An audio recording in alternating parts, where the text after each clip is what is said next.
Hello, good morning, madam. Am I audible?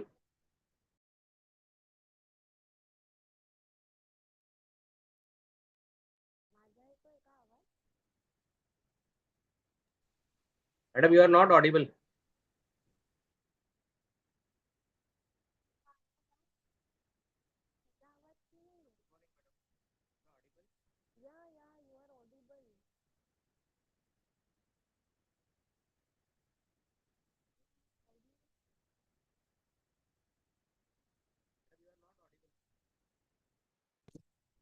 Hello, can you hear me now? Yes, madam. Yes, Okay. Properly आवाज येतोय sir? yes. Now we are live also, sir, madam, on YouTube. Say again. Say again. Only the thing is, camera setup is to be done properly. Your face is not means half of it is covered in camera. Now we are live also, sir, madam, on YouTube. Say again.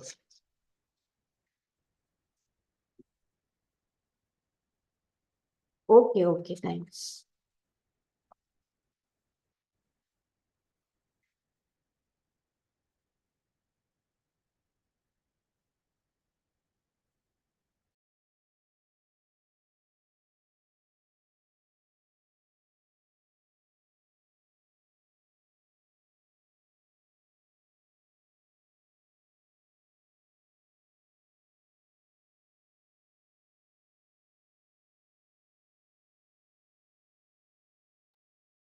Sir, is this fine? Madam, just little bit above because the college name behind you is not clearly visible.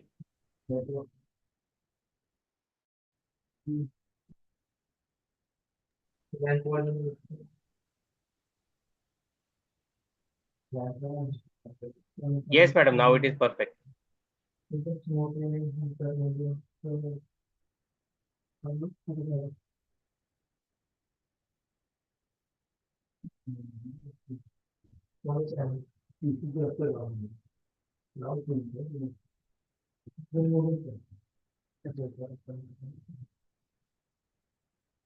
Thank you.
e-FDP है भैया.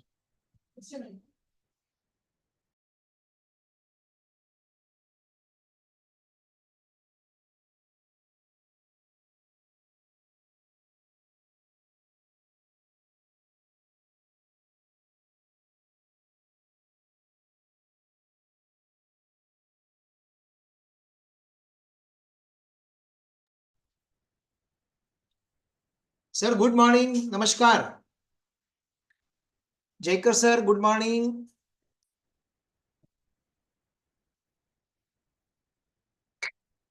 Good morning, sir.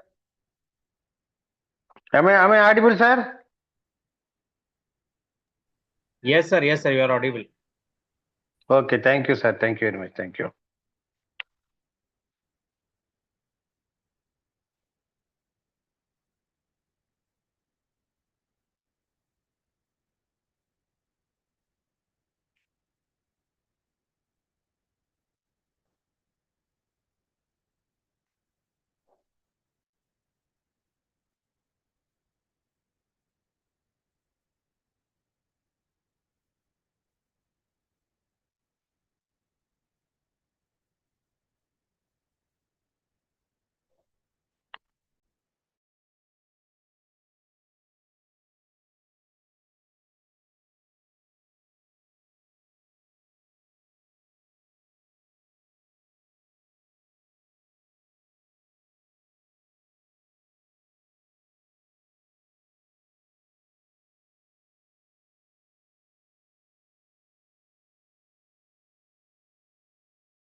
Yeah, madam, hope the YouTube link is shared with participants.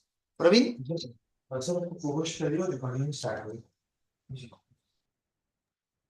Yes, sir, it is shared. Yeah, And they have joined on YouTube channel. they have joined, right. Good. So I'm not able to see the coordinator here.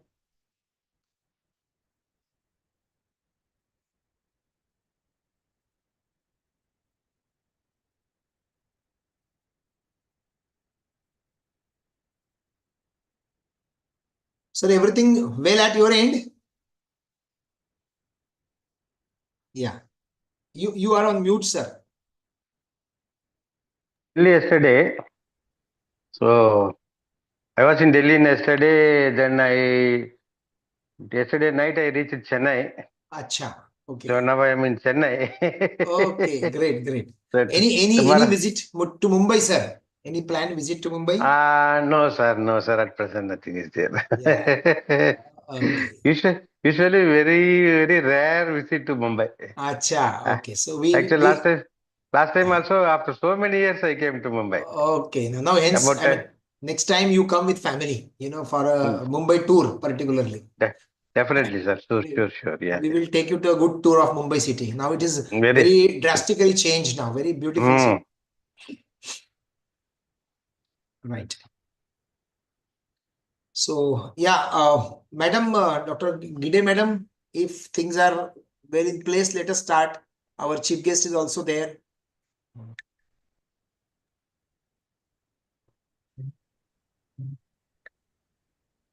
What's planning? Yeah, yes, sir. Yes. The resource person has joined.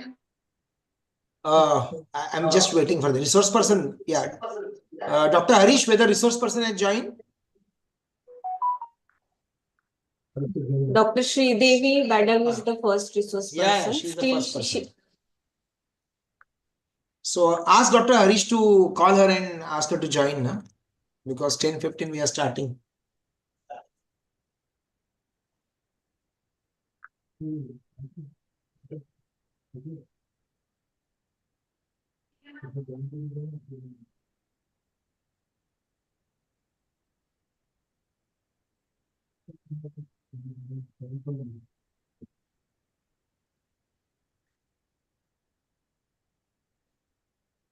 yes, sir.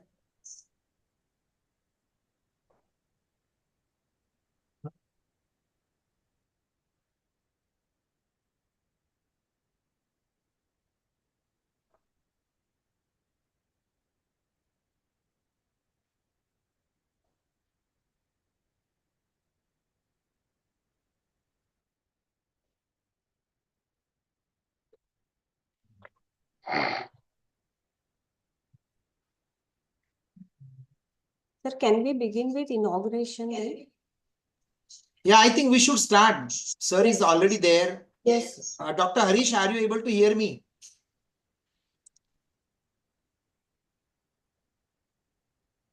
I'll let you. A very good morning and hearty welcome to the dignitaries, delegates, and colleagues. Myself, Dr. Monita Gide, feel immensely honored to welcome you all to this 2 days FDP entitled Pedagogical Tools and Approaches Engaging Pharmacy Students in Chemistry Classroom, organized by Department of Pharmaceutical Chemistry at D.Y. Patil deemed to be University School of Pharmacy in collaboration with APTI Maharashtra State Branch. This e-FDP aims to equip educators with innovative pedagogical tools and strategies, enabling them to effectively address the diverse learning needs of pharmacy students in intricate yet foundational subjects like pharmaceutical chemistry. I would now like to introduce coordinator of the event, Dr. Harish Kundaikar. Dr. Harish is a medicinal chemist, a researcher, an innovator, and an innovation ambassador under the aegis of Ministry of Education's Innovation Council, Government of India. He is currently affiliated as an associate professor and head of Department of Pharmaceutical Chemistry in School of Pharmacy, D.Y. Patil deemed to be University, Navi Mumbai, India. He has more than 11 years of professional experience in pharma academics and industry. I would request Dr. Harish to share his valuable perspectives on objectives and significance of this event.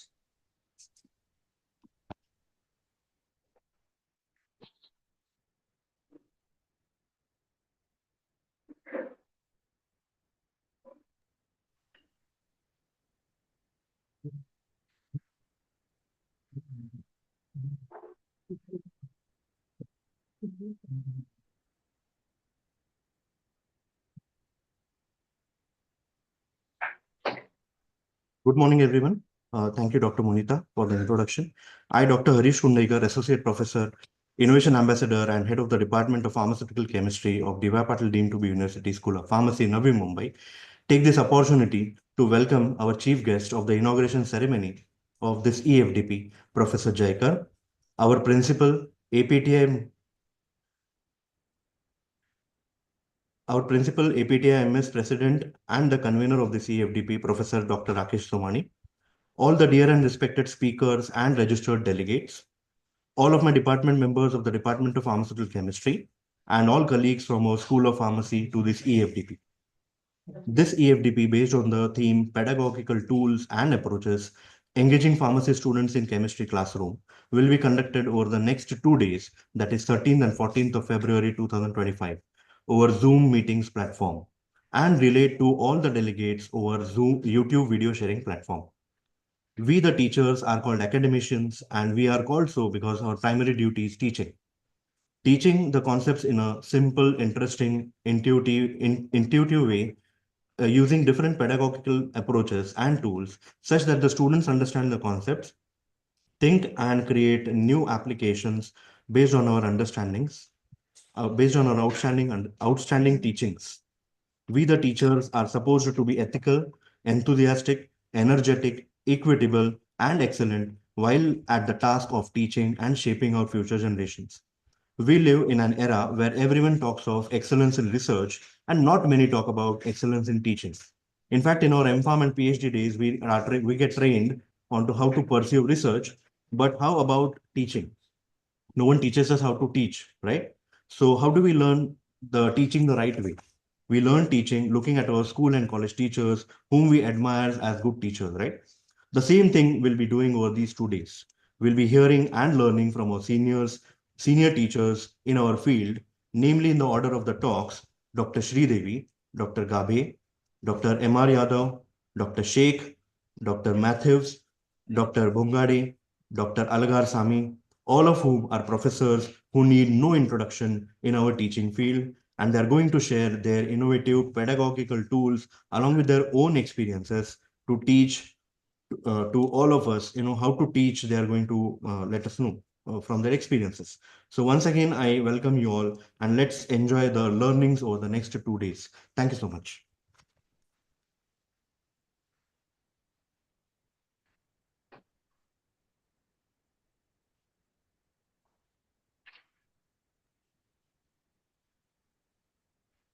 Moving forward, our enterprising principal and dynamic leader, Dr. Rakesh Somani sir, needs no introduction. Under his vision to foster culture of excellence, D.Y. Patil deemed to be University School of Pharmacy is undergoing expansive growth. Sir is holding significant position of President of APTI Maharashtra State and has undertaken phenomenal work to elevate pharmacy profession. I request Dr. Rakesh Somani sir to enlighten the audience with his impactful words. Namaskar and very good morning to one and all the faculty members, the pharma fraternity present on this platform today. On behalf of School of Pharmacy, I welcome Professor Jaikar sir, who is our mentor, a very senior academician in the field of pharmacy in the entire country. We all know Professor Jaikar is engaged into uplifting the curriculum of the pharmacy at the Pharmacy Council of India as the member of the PCI, as well as into different capacities. Sir, thank you so much for accepting our invitation, and we welcome you on this platform. I also welcome all the faculty members who have registered for this e-FDP. a couple of things I would like to share, my dear faculty members, that the idea of this e-FDP came up because I am also a chemistry teacher and I have been teaching chemistry past 20 to 23 years. And I noticed that the teaching chemistry needs certain skills, and we have observed that the results of chemistry, particularly organic chemistry, pharmaceutical chemistry, has always been challenging in the pharmacy field. And many times when students go into industry and when they are evaluated, it is observed that their chemistry knowledge is always a matter of worry for all of us. And hence, it was necessitated that why not the faculty development program to be conducted for the faculty themselves, so that they can teach the students very effectively. You all will agree with me that engaging students into the classroom nowadays is very challenging situation. Because for a class of 1 hour or say 45 minutes, a teacher has to take a lot of efforts. And so these 2 days e-FDP deliberation would talk about what kind of strategies teachers should adopt so that the students would be engaged into this e-FDP program. With this thought, we design and develop this e-FDP program. And hence, these several leaders into academics were invited. And I'm sure that there will be a great learning for all of us. We all are pharmacy teachers who are joining. Jaikar sir, I'm happy to inform you that more than 300 faculty members from all corners of the country are attending this particular seminar and these deliberations on the YouTube. And we look forward that whatever comes out of this 2 days deliberation will be helpful to the teachers to implement those things into their classrooms also. And certainly it will be, by and large, will increase the panorama of chemistry into the field of pharmacy. Once again, I appreciate the efforts taken by the Department of Pharmaceutical Chemistry, the head of the department, and all the teachers who have organized this particular activity. I also thank all the speakers who have accepted our invitation and look forward for the fruitful outcome. Thank you so much. Over to you, madam.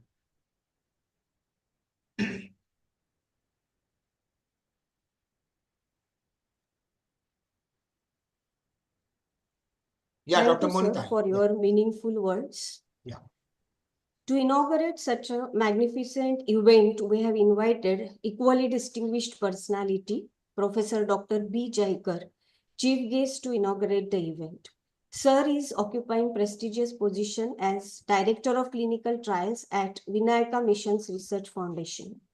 With huge academic experience of over 40 years, Sir has garnered several awards and accolades. To name a few are University first rank at B.Pharm and M.Pharm, IDMA Gold Medalist, Best Teacher Award, Best Contributor Award from Indian Pharmacist Association, Fellowship from Indian Association of Biotechnology and Pharmaceutical Sciences, Fellowship by the Indian Pharmaceutical Association, Best Pharmacist Award from IPA Tamil Nadu branch. Sir also has occupied several authoritative academic positions like former registrar, Vinayaka Missions Research Foundation, Executive Committee member, Pharmacy Council of India, Secretary, Indian Association of Colleges, Chennai, former member secretary, Board of Management, VMRF, DU Salem. Sir has guided 48 M.Pharm students, 28 PhD students, and 3 patents have been granted. Huge number of publications are to Sir's credit, that is 160 national publications and 54 international publications with Google citations of 4,141, H index 35, I10 index 89, Scopus citations 1418 with 91 articles, and Scopus H index is 20. The owner of this extremely impressive biography is among us today. We are humbled by your presence, sir, requesting you to enlighten the audience with your valuable words. Thank you, madam. Thank you very much for your nice introduction. So, good morning to all. So, first of all, I feel proud and privileged to be with you all today as a chemistry teacher. So, when our principal, Dr. Rakesh, called me over phone that I was in a meeting at Delhi, but even then he has told that, sir, we are conducting a chemistry teaching methods to all the faculty members. So you have to join. So immediately I accepted. Thank you, Rakesh, that you have invited me that to be with all pharmaceutical chemistry teachers today and also inaugurating this e-FDP program on pedagogical tools and approaches, engaging the pharmacy students in chemistry classroom. So it is very interesting topic Yes. that engaging the pharmacy students in chemistry classroom. So that is actually we can engage, not an issue that, but it is chemistry, teaching chemistry is an, definitely it is an art. It is an art that, not like the even pharmacology or pharmaceutical analysis or pharmaceutics or pharmaceutical regulatory authority. It requires, one is the interest to the faculty members, and another one is the eagerness to the students that they have to learn something new and also something challenging. It is actually teaching in chemistry is also challenging, and learning chemistry also very much challenging, because I have engaged with about 40 years of teaching in pharmaceutical chemistry. Started my career as a lecturer, starting pharmaceutical chemistry too in diploma in pharmacy. Then moved on to degree for teaching the organic chemistry, advanced pharmaceutical organic chemistry, and then in third year pharmaceutical natural products, and then final year synthetic chemistry 1 and synthetic chemistry 2, like that. I have taught to the students in all the levels. But one of the important thing I noticed is that all my students have been eagerly, they attended the classrooms and they learned from me. So that is, I feel that it is an, definitely I have a capacity to attract the students by teaching this pharmaceutical chemistry. That is one of the most important qualities required among the teachers, that they must take it as a challenge, that I will teach the student so that all my students will be remembering that when they are reading chemistry or when they are doing any research in chemistry. So today's world or any world, the chemistry plays an important role. Even simple from water to air, this chemistry has been involved, and it involves various reactions also. Nowadays, pharmaceutical chemistry is concerned, we are mainly concerned with not much on inorganic chemistry. You are much involved in organic chemistry. So this organic chemistry, especially this medicinal chemistry on the natural products and as well as the synthetic drugs, plays a very important role. But for that, to importantly to learn the art of teaching, that the advanced pharmaceutical chemistry and as well as the organic chemistry plays the basic role. So in organic chemistry, if you see that, first of all, you should learn about the mechanism of reactions. We have the addition mechanisms are there, elimination mechanisms are there. That becomes a basic fundamental part to learn more about chemistry. So that plays in a very important role. So the students and as well as the faculties, you should give much emphasis in the beginning, in the first year itself, that you should have create a strong base among the students, that this is not so hard or it is not so challenging, but if you learn about this mechanism of reactions, so that will be helpful for the students to learn about the synthetic chemistry and as well as the natural products. So the teachers first, they should try to teach them the way how the students required, and how the students can very easily learn their subject.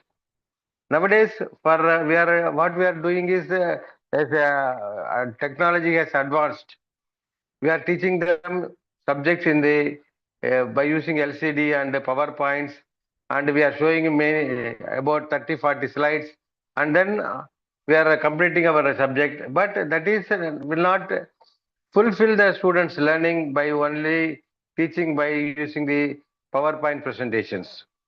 But chemistry, what I learned from my experience, that the blackboard teaching only plays a very important role in learning or in teaching the chemistry, because various reactions are involved in teaching chemistry. That has to be, we have to, blackboard teaching, we can explain the students very well, especially then various mechanism of reactions, various additions, various eliminations, various rearrangements, everything we have to thoroughly teach the students so that the students can able to learn and they can reproduce.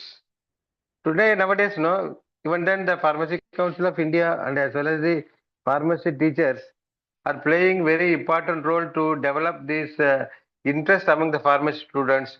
Many colleges, they are not getting the admissions in pharmaceutical chemistry because the students' mind as well as in teachers' mind that the pharmaceutical chemistry, if you take, it will be very hard subject.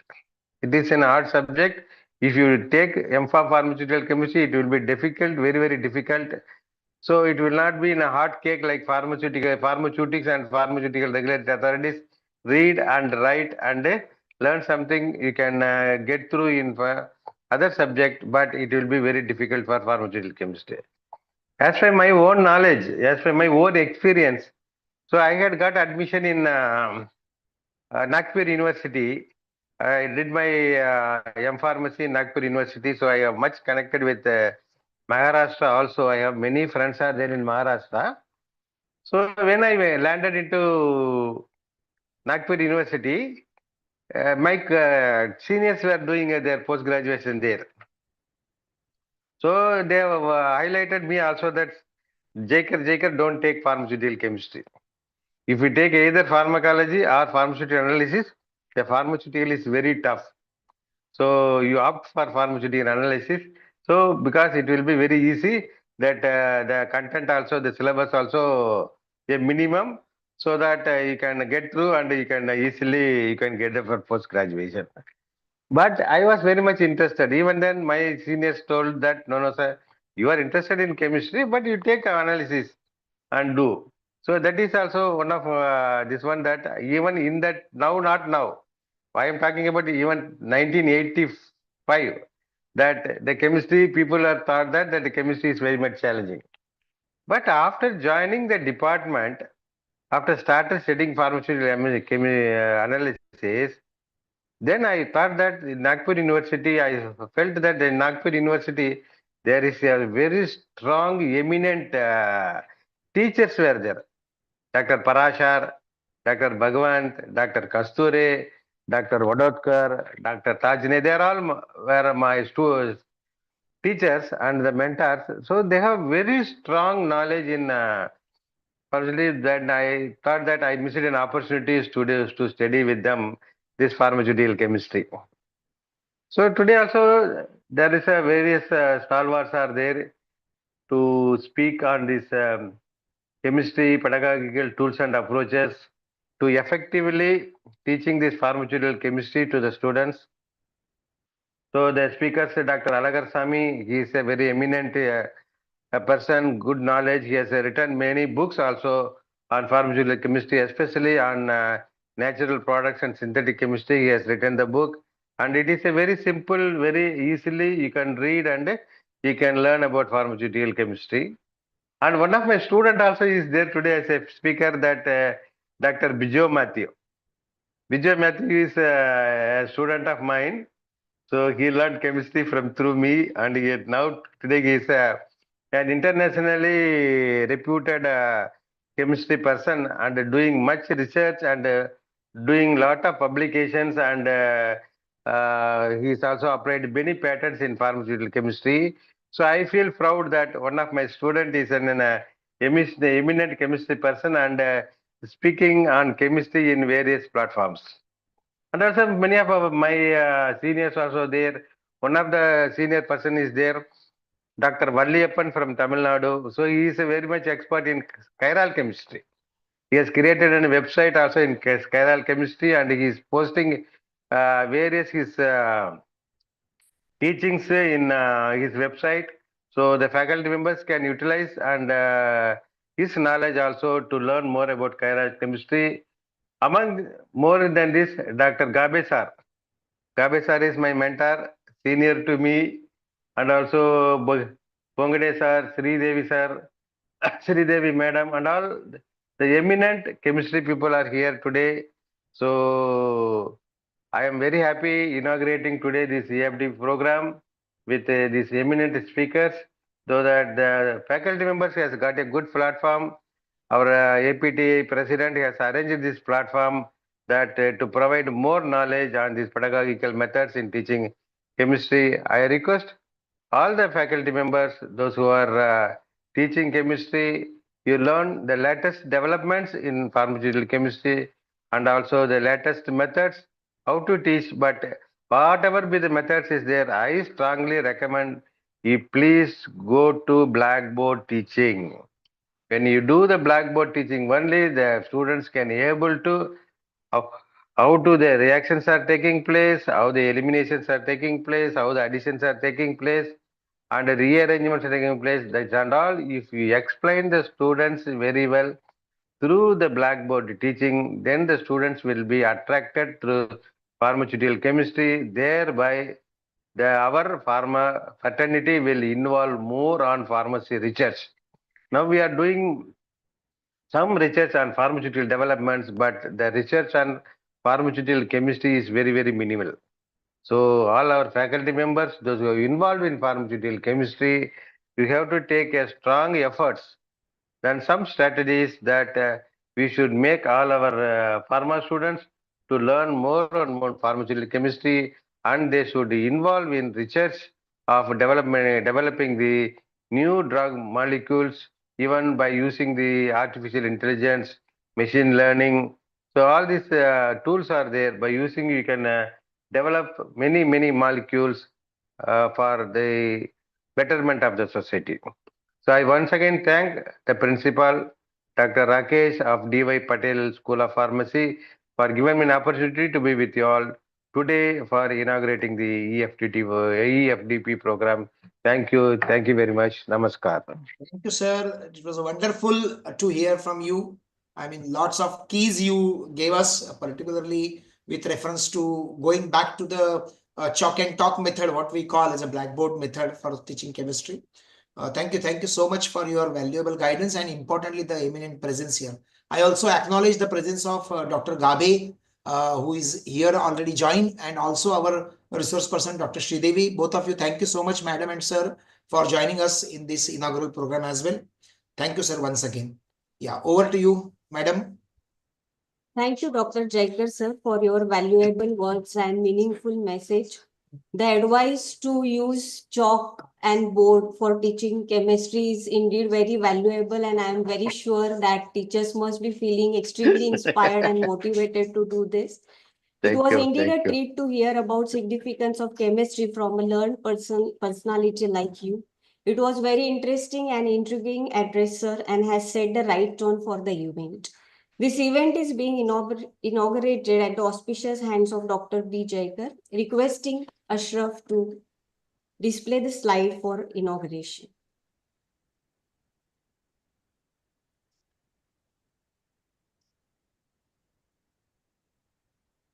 I think the next slide,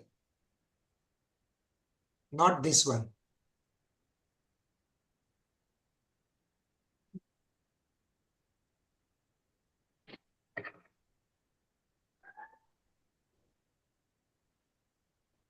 Can I have the next slide, please? Fine, we declare. Yeah, what's the problem? Why the other slide is not being displayed?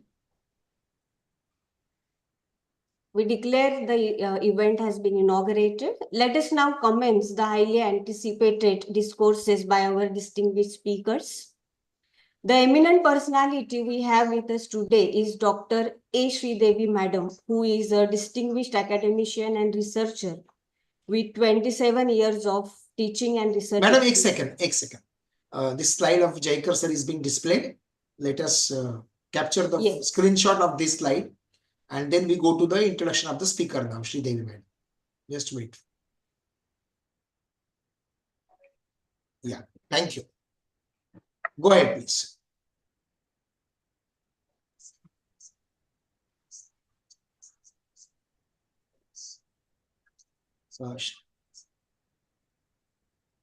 The eminent personality we have with us today is Dr. Sridevi Madam, who is a distinguished academician and researcher with 27 years of teaching and research experience. She completed her B.Pharm and M.Pharm from University College of Pharmaceutical Sciences, Kakatiya University. Dr. Sridevi has successfully completed 5 research projects and currently serves as a principal investigator for DBT Builder project with a grant of whopping amount of rupees 2.27 crores. Her research excellence is evident through 75 plus publications in reputed national and international journals, 80 plus research articles, 1 granted international patent and 4 published patents. She has authored 4 books and 3 book chapters and has presented 60 plus papers at various conferences worldwide, including American Association of Pharmaceutical Sciences, USA, and the Second International Conference of Medical Pharmacology, UK. Madam has successfully guided 8 PhD, 70 M.Pharm and 22 B.Pharm students and currently supervising 8 PhD and 3 M.Pharm scholars. She has also mentored a DST VOSA fellow and completed an industry academia project. Madam has received numerous prestigious awards. To name a few are Andhra Pradesh State Best Teacher Award, APTI AP Branch Women Forum Best Teacher Award, NSS Best Program Officer Award State Level, NSS Best Unit Award, Special Appreciation Award. Dr. Sridevi is actively involved in various professional bodies and is NAC assessor. She serves as an editorial board member and reviewer for multiple journals and has also judged various academic workshops. Dr. Sridevi's contributions to pharmaceutical education research and academic leadership continue to make a significant impact in the field. We are honored to have you with us, ma'am, to give finest start to this 2-day FTP program. I welcome you, madam, and invite you to deliver the address. Thank you. Thank you, madam. Thank you very much for your introduction. Good morning, sir. Rakesh sir. Good morning, and ma'am. Thank you. Thank you for yeah. attending and thank you for Thank you. accepting the invitation. Thank you. And thanks for inviting me as a resource person. That is the first thing. And thanks, sir, Jayakar sir. I'm blessed to have your lecture or your speech, inaugural speech. Thank you, sir. Thank you very much. And shall I move to my presentation, sir? Yeah, ma'am. Yeah, please, please. Okay, okay, sir. I think yeah, correct.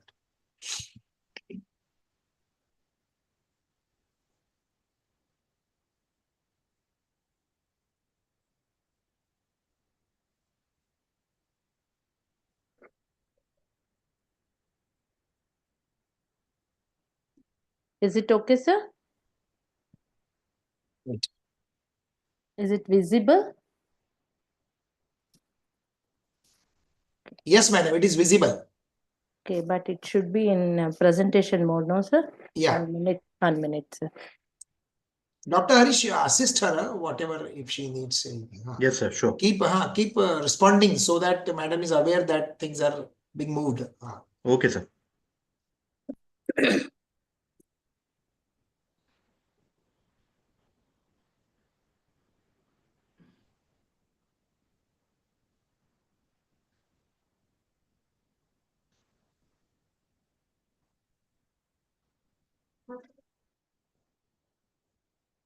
Madam, you can start. Meanwhile, we will see. Okay. Is in the presentation. Okay, okay, sir. So, F6, good morning. madam. Okay. F6, if you go to F, press X, it will go to slideshow. Okay.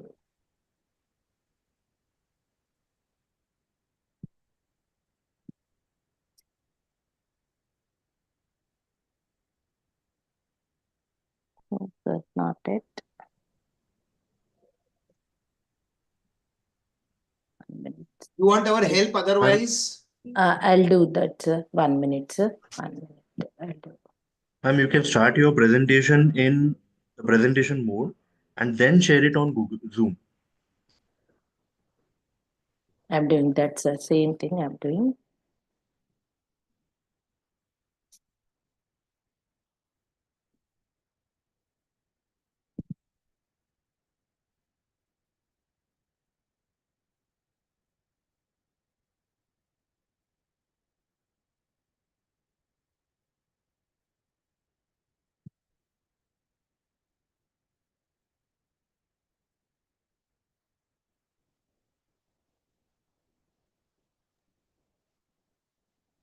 or otherwise, madam, if you can email the presentation to us, we can run it Okay.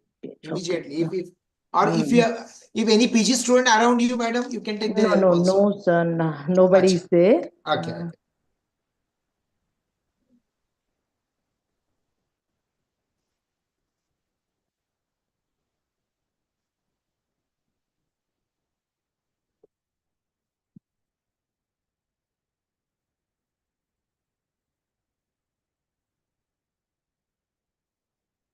So I'll share like that only, sir. No problem, no? Then. That is better. You share it and start. Yeah, no Okay, problem. sir. Doesn't matter. I think it is shared now, no, sir? Yes. Yes, ma'am. Yes. Okay. Okay, sorry for the inconvenience. So now I'm going to discuss role of tools for easy understanding of the medicinal chemistry. So as you know that the tools are nothing but they are the aids to teach the students for easy understanding. There are various types of the tools are present to teach the any concept. Like that, our medicinal chemistry is also having the various tools for any subject, whatever the tools that we are going to use. So to the medicinal chemistry also we are uses the same tools. And apart from that, certain important tools may also plays a very important role for the teaching of the medicinal chemistry, because the medicinal chemistry is a it's an interdisciplinary field which covers the pharmacy as well as the biology, chemistry, and pharmacology fields. And this medicinal chemistry normally focuses on the discovery and synthesis and optimization of the compounds. Due to that reason, we need certain tools, special tools. Earlier days, what they are used is the, as sir said, that the blackboard, yeah, the chalk and talk is the very, very important tool to use the medicinal chemistry, not only the medicinal chemistry, but the chemistry or any other subject. And apart from that, blackboard, we are used the overhead projects and SAR maps. They may be used. The SAR maps are the very peculiar for the this medicinal chemistry. And the blackboard, first we will see the blackboard. The blackboard is the very effective tool and extensively used in the regular teaching. And the other thing, the most important thing that we have to remember while teaching this medicinal chemistry is, especially for the medicinal chemistry, is the size of the words. Okay, the size of the letters should be legible for the last bench student. That is the first thing. And the board should not be too much crowded. We should have a sufficient or the adequate space to legible or to read the receiver or the student. And we have to use the appropriate colors to attract the attention of the student. And apart from that, we should have an adequate light to visible to the all the audience which are present in the classroom. So if you take all these precautions, then the blackboard teaching or the blackboard tool will become the very much effective tool for daily requirement, and it will give an a one-to-one interaction between the teacher and the students. So it is still today there are many more tools come up, but because of its effective teaching and one-to-one interaction, still this blackboard teaching is the one of the effective tool and extensively using tool in the daily use. And the next, coming to the overhead projector. This is the next step of the conventional tool is, after the blackboard we used a OHP, that is nothing but overhead projector is used to teach the concept. So here normally what they will do is they will take a transparent sheet, on that they will write the text or the diagram or the whatever the reactions, especially for our chemistry we used the synthesis for the reactions and the what do you call this diagrams. Okay, displays the diagram. So we will draw all the thing, either whatever it may be related, it may be the text, or it may be the diagram, or it may be the chemical reactions. With the help of a colorful pens, we will write previously before entering into the class, and we will place on the light of the OHP, and with the help of the lens, it is more magnified, and that magnified text or the diagram may be explained to the student. So this is the one of the another effective tool. Here what we will do, okay, we can save the time. So while doing the drawing or writing on the blackboard, we will spend more time for the writing or the drawing the figure or the writing the reactions.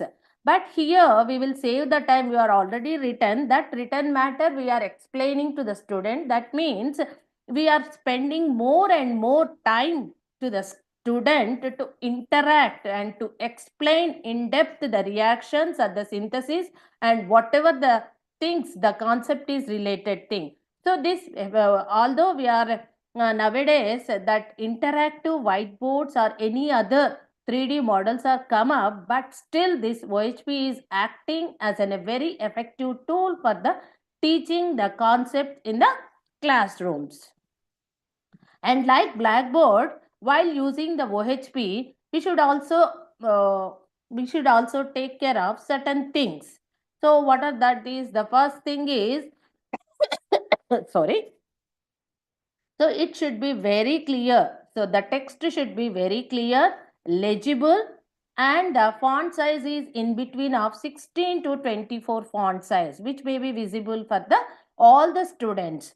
And we have to organize the content, whatever that we want to express.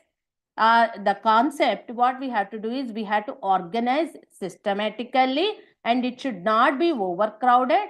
And if it is, we express or we write in a bullet form, it is very legible and it attracts the attention of the student. And apart from that, then we have to keep that screen above the participant's head. So by that way, what happens is the participants can concentrate on the concept, and the last bench student even can see the full screen. By that way, each and everyone get what is present in that slide. And the most important thing, the controversy between the contrast between the blackboard and this is, the blackboard needs the very much lighting and the OHP needs the dark room. If the room is very dark, then only it is very clearly visible the contents which we are written on the OHP sheet. So we have to take care of these things while using the OHP sheet, and then the student may also get concentrated on the concept if it is legible and attractive. Then the other conventional tool that are the SAR maps. Normally, so whenever we are explaining anything to the student, so instead of writing in the text, so if you use the pictures, it is very, very legible and it will attract the attention of the student. So the surveys are also saying that use the pictures, graphs and black diagrams, whatever that you want, then only you will get the attention or attraction. The student will concentrate on the concept. So with that intention, the SAR maps are come up. So for example, so this SAR map will give an idea that the SAR is nothing but structure activity relationship. So if the any small change in the structure, what happens to that? What happens to the activity, biological activity? What happens to it? Physicochemical properties, and what happens to its ADME properties, and what is the key pharmacological pharmacophore of that particular molecule may be known by SAR studies. Okay. So, for example, I have taken as a cephalosporin. Here it is an example of a cephalosporin. So, when you see that this is an cephalosporin, and in this, it consisting of a beta-lactam ring as well as a 6-member dihydrothioane ring. These two rings are very much essential to show the antibacterial activity of the cephalosporins. And the activity when compared to that of the penicillin, so the cephalosporins are less potent, but these cephalosporins are more stable because of presence of a 6-membered ring instead of a 5-membered ring which is present in the penicillin. Okay, like this, in comparison with the other, if you explain to the students, they will get interested. And also, if you write the diagram or if you draw the structure of a compound, a pharmacophore, and you explain in a position wise 1, 2, 3, 4, 5, 6, 7, 8, like that, if you number it and you explain position wise, suppose here in the second position the carboxylic group is present. So this carboxylic group is essential for the activity because it plays a very important role in the binding of the penicillin binding proteins. So if you want to replace with a carboxylic group, it abolishes the activity. That is the first thing. And the second thing, if you can replace it with an esters, that means if you convert into a prodrug, that prodrug maybe after administration, it should be converted into a carboxylic group. And there must be a double bond in between of 2 and 3 position. It should not be shifted to other than this position. If you shift that, it will reduces the activity. And regarding the R2, that is nothing but the substitution at the third position. If it is present at the normally the acetoxy methyl group is present at this third position, and if the if it is replaces with any other thing, this position is very important for the chemical stability. So any substituent which will not affect the chemical stability of this compound can be replaced, but this position will not do anything with the antibacterial activity. Then regarding the sulfur, the position of the sulfur must be present, and if you replace it with an oxygen, so it may lead to the known as an oxyzipom. This oxyzipom is also equally active to that of the sulfur. So equal activity means there is no advantage. So you may not necessarily replace with an oxygen. So it can be a sulfur. Then the ring junction, it must be unsubstituted. And at the 7th position, if you replace it with a normal proton, with a normal hydrogen, with a methyl group, they may be known as a cephamycins. Instead of known as cephalosporin, they are known as cephamycin. If this cephalomycin, if they are substituted with a methyl group, it will further gives a protection towards the beta lactamase. In beta lactamases, the beta lactamases are the enzymes which will hydrolyze the beta lactam ring. So because of presence of this formamido group as well as the methyl group will further protect the beta lactam ring from the beta lactamases.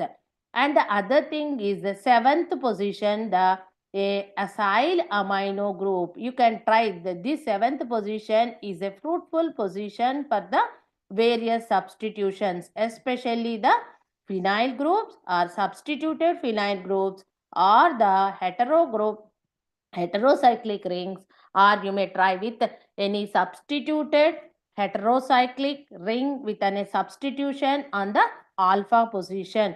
All these will give a beta lactamase protection to the cephalosporins, and it will increases the activity towards the antibacterial activity based upon the type of the substituent that you are replacing here. It may be the gram positive, gram negative, or gram positive and gram negative, or pseudomonal activity. Okay, based upon that, it may be. And lastly, at 8th position, the carbonyl group which is present here, it must be present, and this is electrophilic in nature. So it is ready to attack with any nucleophile. So these are the requirements. So these are the various changes if you place or if you do the any substitutions and the various positions in the cephalosporins. Like that, if you explain the students will easily understand what is the SAR and how we can remember the SAR of a particular class of the compounds. Okay, so after explaining this, you can give the assignment to student to draw the SAR maps. By that way, they may be still remember this, and they may not forget even after their exams or in future also. So the SAR maps will gives a very important information or important tool to make the medicinal chemistry very easy to the student. If student will feel very easy, then they can get command on the subject. If they will get the command on the medicinal chemistry, then there is a possibility to get more and more knowledge in the pharmacology and all other things. Okay, so by that way, the SAR will enrich the knowledge of the students. So SAR maps is very important in the teaching of the medicinal chemistry. So these are the other each the position how they will act, that I have given. Then next, coming to these are the conventional tools. Then what is the need of latest tools to teach the medicinal chemistry? So the first thing is, as the technology is upgrading, so the medicinal chemistry teaching tools are also upgraded to make easy to understand the concept of the medicinal chemistry to the students. In that, the ChemDraw, ChemSketch and PyMol, these are the tools that can visualize the 3D structures of the compounds. And apart from that, interactive whiteboards are very important. They are dynamic in nature and which will help to visualize the chemical structures and mechanisms and reaction pathways of the drugs. And virtual labs. Nowadays, the virtual labs are very important. Some of the colleges are also displaying their virtual labs in their websites also. So, first the student, if you get in touch with this virtual labs, then the virtual labs gives an idea that how a reaction will takes place, how a compound can be synthesized virtually. If he get an exposure to that thing, then he has a knowledge that what are the precautions that he has to take while conducting that reaction or the synthesis in the wet lab. And apart from that, so nowadays very popularly we are hearing that the e-learning platforms, that is Moodles and Blackboard, what do you call this, Canvas, these are the things where the students get information at any time, anywhere by enrolling in that platform. So this is the advantages. Now we'll see one by one. So the first tool is LCD. So LCD is nothing but this is another latest tool. The LCD projector is another tool that you are using, that we are commonly using in the classroom to teach the various concepts which are related to the medicinal chemistry. The first advantage of this LCD is when we use the LCD, the students can visualize. That means a lot of people can visualize if they are far away. That is, the last bench student can also visualize this when you use the LCD. And other thing is, it will give the very high resolution images, and text is very clear and legible to all, and it will produces the very sharp images. Okay, and it can be, the images may be increases, they zoom it, we can zoom the diagrams or the images, whatever you want.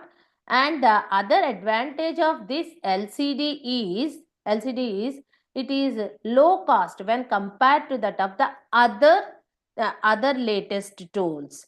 And the other thing is it requires less space. Now we are also having the mounting or the LCD mounting. It may be mounted in the classroom itself.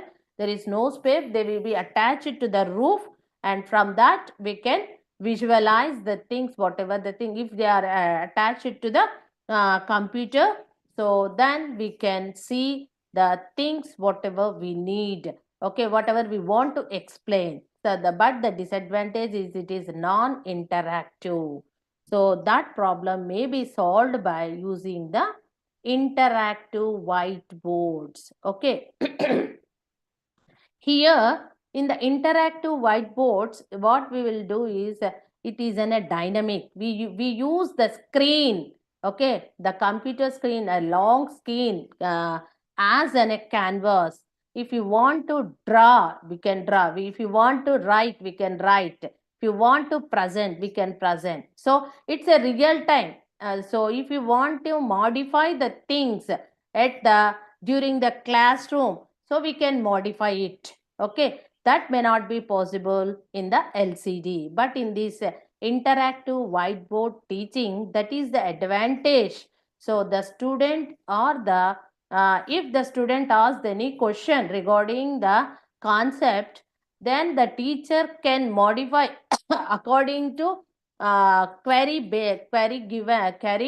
raised by the student, and he can explain if it is like this, what happens. So it will be in real time, we can show the on the spot to the student.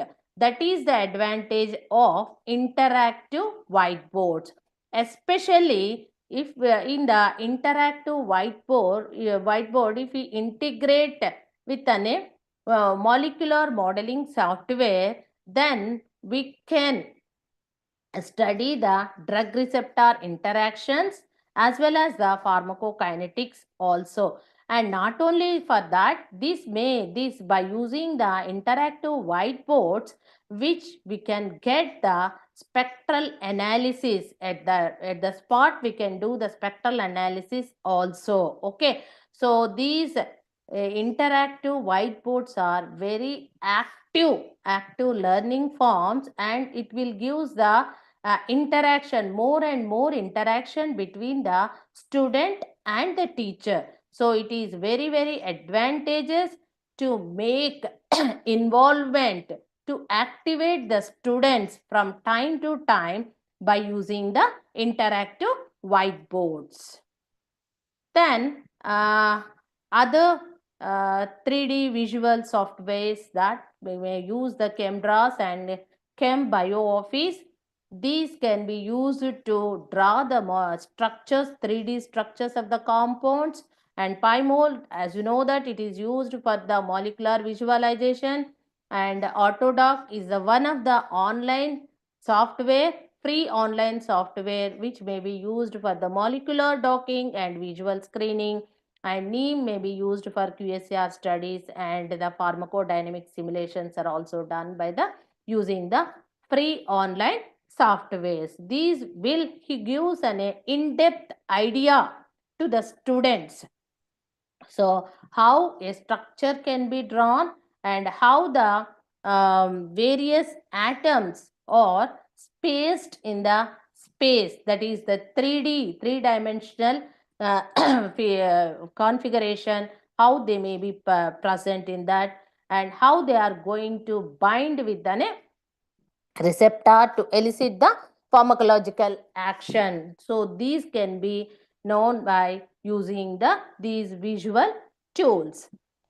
And the other thing for active learning, so I have taken 2 examples by using the Discovery Studio as the one of the tool, and 2 examples, beta-lactam antibiotics and mineral corticoid receptor antagonist and agonist, how it will act. So this give an information regarding the how the ligand will go and bind with an target to form the ligand target, and what are the intermolecular interactions that are involved. Okay, so here the example here I was taken as beta-lactam antibiotics.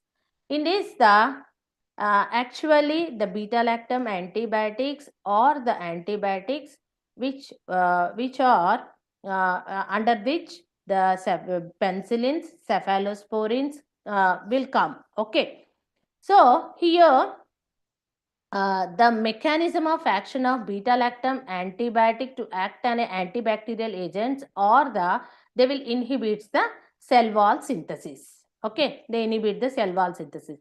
So how they will, so in that, the beta-lactam antibiotics, you take any penicillin or the cephalosporin penicillin, the structure of the penicillin is similar to that of the D-alanine, two alanines when they are combined together, that structure is structural similarity to that of our penicillin. Okay, both are consisting of an carboxylic group, both are consisting of an amide groups. Okay, so this alpha alanine, D-alanine is the precursor for the penicillin binding protein. Okay, penicillin binding protein.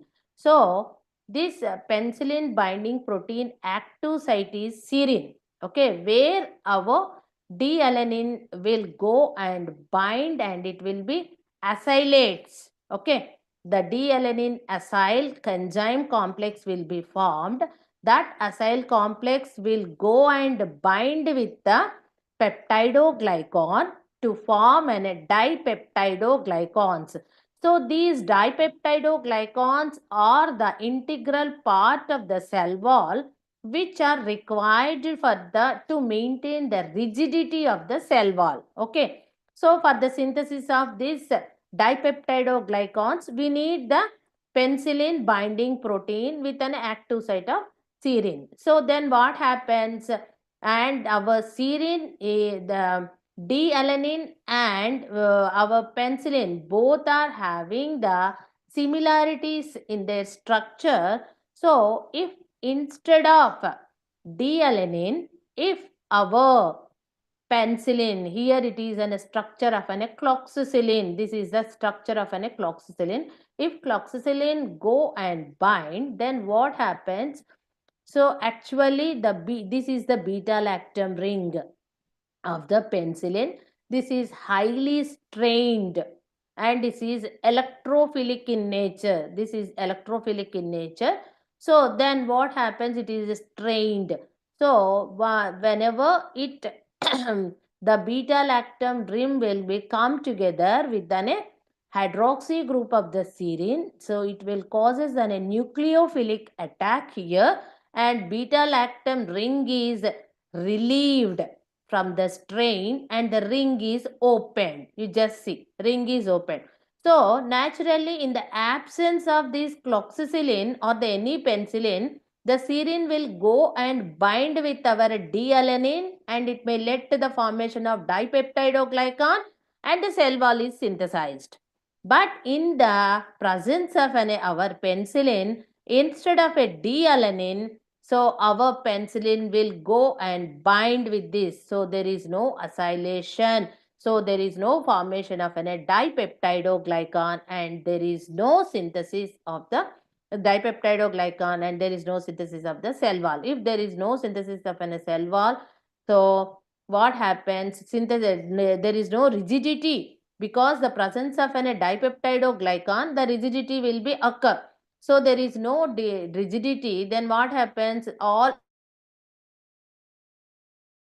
extraneous fluids will enters into the cell, and then what happens? The cell will be burst. So it led to a cell death. Okay, this is the mechanism of the action, how the cephalosporins will act. Okay, so what are the requirements? The chemical requirements for this is, the first requirement is here. If you see this in 2D structure, this is a carboxylic group. You just see, this is a carboxylic group.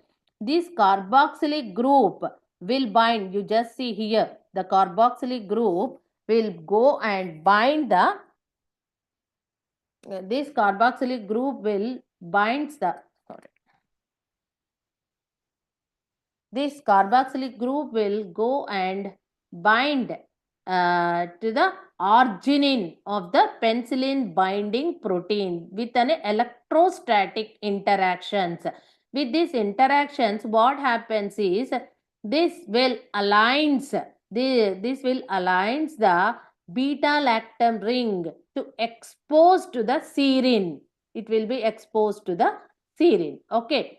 So, when it is exposed to the serine will come and bind with an beta lactam ring. So, then there is no formation of a dipeptidoglycan and all other things. This will be series of a reaction. So what is the thing is, so it requires the structural requirement for an cephalosporin. So any penicillin is, it should consisting of a carboxylic group and which can be electrostatically bind with an arginine. So this will be this carboxylic group will aligns in such a way that the beta lactam ring will be exposed to the serine and which covalently bind with an serine and it will opens the ring. So the structural require carboxylic group and optimum distance between the beta lactam ring and the carboxylic group, and to protect this beta lactam ring we need the acyl amino group. So when all these three structural requirements are present, then what happens is the penicillin binding protein inhibition will occur. Okay.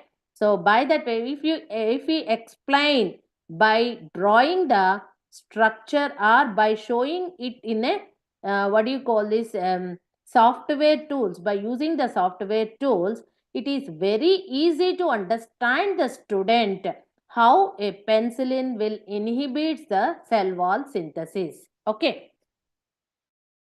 Another example is the mineral corticoid receptor agonist and antagonist activity. Okay. So the mineral corticoid receptors are the steroidal base receptors and they are present in the kidney, colon, heart as well as in the brain. Okay. So they are present in all these things. And what happened, what is the thing is, the aldosterone is the agonist for this mineral corticoid receptor. Okay. So then what happens is, if the aldosterone will go and bind with the mineral corticoid receptor, then what happens, it will activates the mineral corticoid receptor and it will retains the fluid and retains the sodium. So if it is retains the sodium and retains the fluid, then what happens is it will causes the heart dysfunction, kidney dysfunction and hypertension. It led to cause. So what happens is the antagonist, spironolactone is an antagonist for the MR receptors. So this spironolactone is a structural analog for the aldosterone. So then what happens is, instead of aldosterone, if the spironolactone will go and bind with the MR receptor, then what happens is the active conformation will not get, because the methionine is the very important thing to activate the MR corticoid. And if it is binds, the presence of an seventh position thioester in the spironolactone is plays very important role and it will bind with an methionine. So the active conformation of this methionine will not, active conformation of MR receptor may not reach. By that way it may be inhibited. So by that way it will reduces the hypertension and it prevents the heart failure. So the presence of a 7th position thioester will place the inhibition. The unsubstituted part is required for the activation of MR receptor and substitution at the 7th. What, ma'am? Sorry to interrupt. Madam, you have another 5 minutes. Okay. So Okay. requesting to conclude, like you. Okay. Thank Okay, you, ma'am. ma'am. Okay. So this is the another example, and apart from that, the another latest tool is the e-learning platforms such as the Moodle's platform and Canvas, Blackboard, where the teacher can register and upload his course material, and the student can visualize that by enrolling in that course. They can be visualize the course material at any time. And apart from that, apart from this visualization, the student teacher may also the student may also participate in discussion forums, and he may whenever he want, he can do the or go through the materials whatever he wants. So it is very, very useful tool for the below average and average students, and they may also attempt the assignments that they are given by the teacher, and teacher may know that what is the status of the student, whether he has improved in that subject or not. That is the use of this e-learning platforms. And apart from that, the teacher may also prepare the some puzzles which may be related to that subject as soon as they complete their related concept, and they can give the time, and they may be submitted for the continuous mode, whatever it may be the things. And the steps may be taken to enrich the medicinal chemistry knowledge. So wherever it is necessary, use the software tools which may be integrated with traditional tools, and implement the latest based project and assignments in the curriculum, and frequently practice the puzzles, quiz and group discussions regularly, and encourage the students to enroll e-learning platforms and incorporate the visual labs before the wet labs. They may enrich the knowledge in the medicinal chemistry.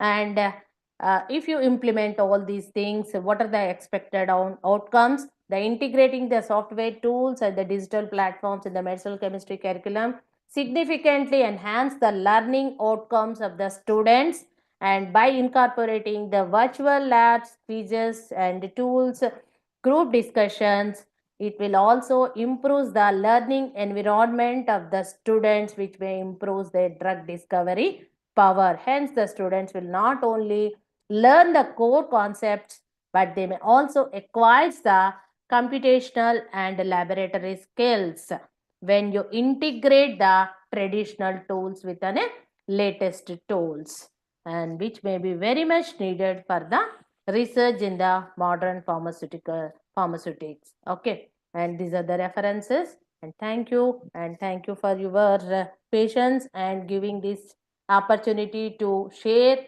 my knowledge with you. Thank you, sir. Any query? Thank you, madam. Thank you for this incredibly insightful session. The way you broke down the complex concepts and made them accessible to all learners was truly impressive. Your explanation of SAR map of cephalosporins was absolutely outstanding. Your practical approach to using these tools in classroom will undoubtedly enhance both teaching and student engagement. We will now take a few relevant questions which have been posted in YouTube chat box by delegates. Requesting delegates to put up some technical queries, please. As of now, in the chat box, no technical query is seen. Apart from this, even the faculty members are in Zoom meeting, so they may put up some questions. We have a good opportunity to interact with a very illustrious personality, Dr. Devi ma'am today. So please take up the opportunity.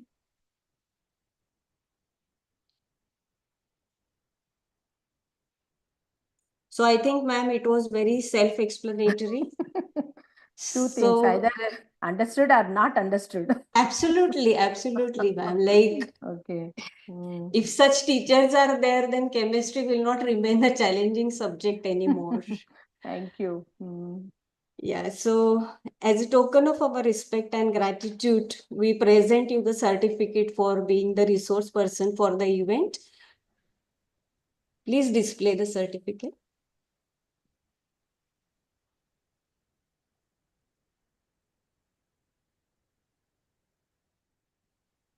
Thank you. Thank you very Thank much. you, ma'am, once again for your Thank you. precious time, and have a great day. Thank you. Thank you, organizers. Especially Thank you so much, Riddhi ma'am. thank you, Rakesh sir, and thank you, Harish Kundlekar sir, for giving me this opportunity to interact with you. Thank you, sir. Thank you. Thank you, very madam. much. Shall I leave? Thank you Shall I so leave? much. Thank you. Okay, ma'am. Okay. We now move onwards to the second address of the day.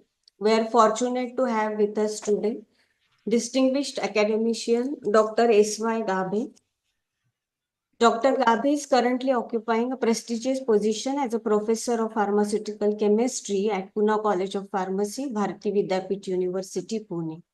Sir completed his B.Pharm and M.Pharm from Nagpur University, securing first rank in both examinations. In recognition of his academic excellence, he was awarded gold medals by the university and Indian Drug Manufacturers Association. Sir has earned his PhD in medicinal chemistry from Ohio State University, USA in 1980, followed by postdoctoral research at Washington University. Upon returning to India, he served as CSIR Pool Officer before joining C.U. Shah College of Pharmacy, SNDT Women's University, as a reader and consequently became professor and principal of the same institution. With extensive experience in research and academia, Dr. Gabe has mentored over 50 M.Pharm students and supervised 15 PhD scholars, and has published and presented more than 80 research papers in national and international journals and conferences. Throughout his career, Sir has secured research grants exceeding a whopping amount of rupees 1.5 crores.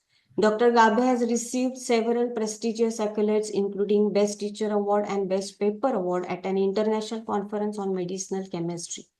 Apart from this, Sir has occupied influential positions in Pharmacy Council of India, AICT, New Delhi, and remains actively involved as a board member and recognized expert in NBA accreditation for pharmacy institutions across the country. Dr. Gabe is a stalwart in field of chemistry, and we are truly privileged to have this opportunity to hear him speak today. And even on a lighter note, I would like to share that I am fortunate enough that Dr. Gabe sir has taught me when we were doing M.Pharm at C.U. Shah College of Pharmacy. And the classroom wherein Dr. Gabe has taught us NMR, mass, IR spectroscopy are just afresh, and the memories can never be wiped off. Sir, we are extremely thankful. We are indeed honored to have you with us here. I extend very warm welcome to you, sir, and invite you to deliver the address.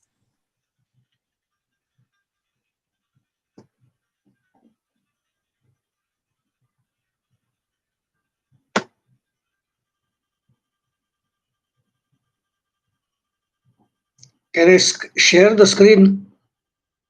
Yes, sir, please.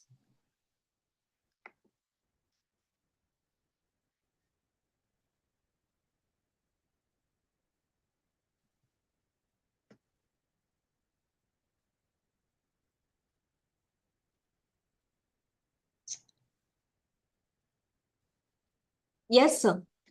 Yeah, I'm trying. Yes.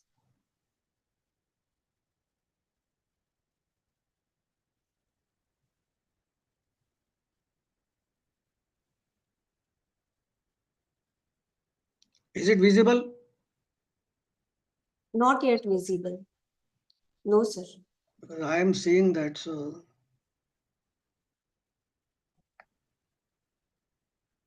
Now, No, sir. No, sir. just a minute.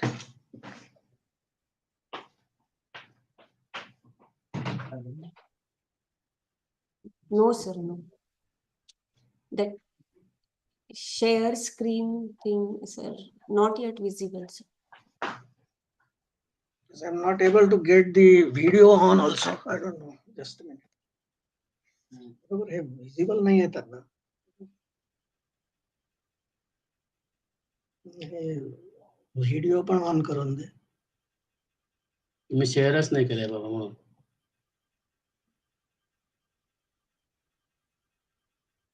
Video on करायचा आहे हा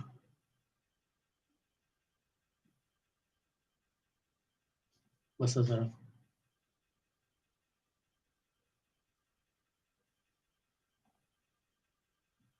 video on नाही होत त्याच्यामध्ये your camera use by other apps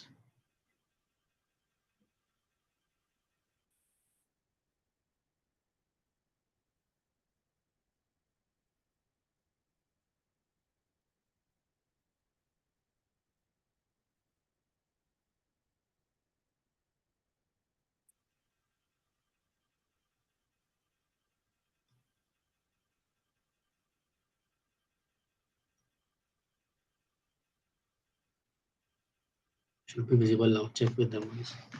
Is it visible? Sir, Yes, sir, it is visible. It is. Okay, fine. Good morning, everyone. Sir, your video Good morning, sir. is not on, I guess. We can Video see somehow I'm not able to get on. It's not working. Not working, I think. No problem, sir. Please continue. We are blessed to have you, sir, as one of our speakers. Thank you so much. Yeah, it's okay. Let me in the beginning thank the university, Dr. Somani, all the colleagues for inviting me here to deliver a lecture on teaching MS and interpretation of mass spectrum. This is the difference between human beings and animals. This is how humans use their intelligence, animals don't. Okay, before we go to how to interpret a mass spectrum, few basic things you have to know. The first most important is this is a destructive technique. Destructive for the molecule, because in this technique a lot of bonds break and therefore the actual original molecule cannot be recovered, and therefore it is called a destructive technique. There are several mass spectral techniques, but the first one that was discovered was the electron impact mass spectrometry. Earlier it was SCOPy, now it has become METRI. So it is abbreviated EIMS.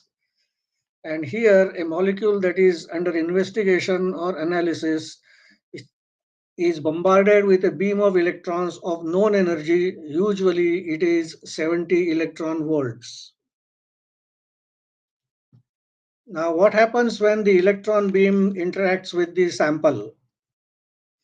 The simplest event which takes place is one electron from somewhere in the molecule, you're not sure where, it is removed by the electron beam, giving a radical cation.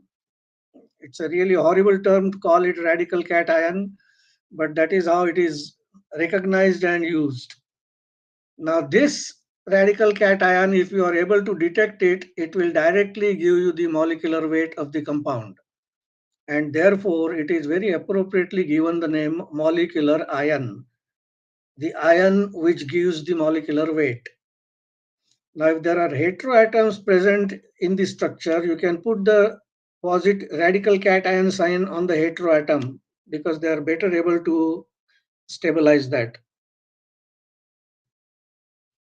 Now the molecular ion will be detected if it is stable enough for 10 to the power of -3 or 10 to the power of -6 seconds. If it is not stable for this much time, it undergoes fragmentation.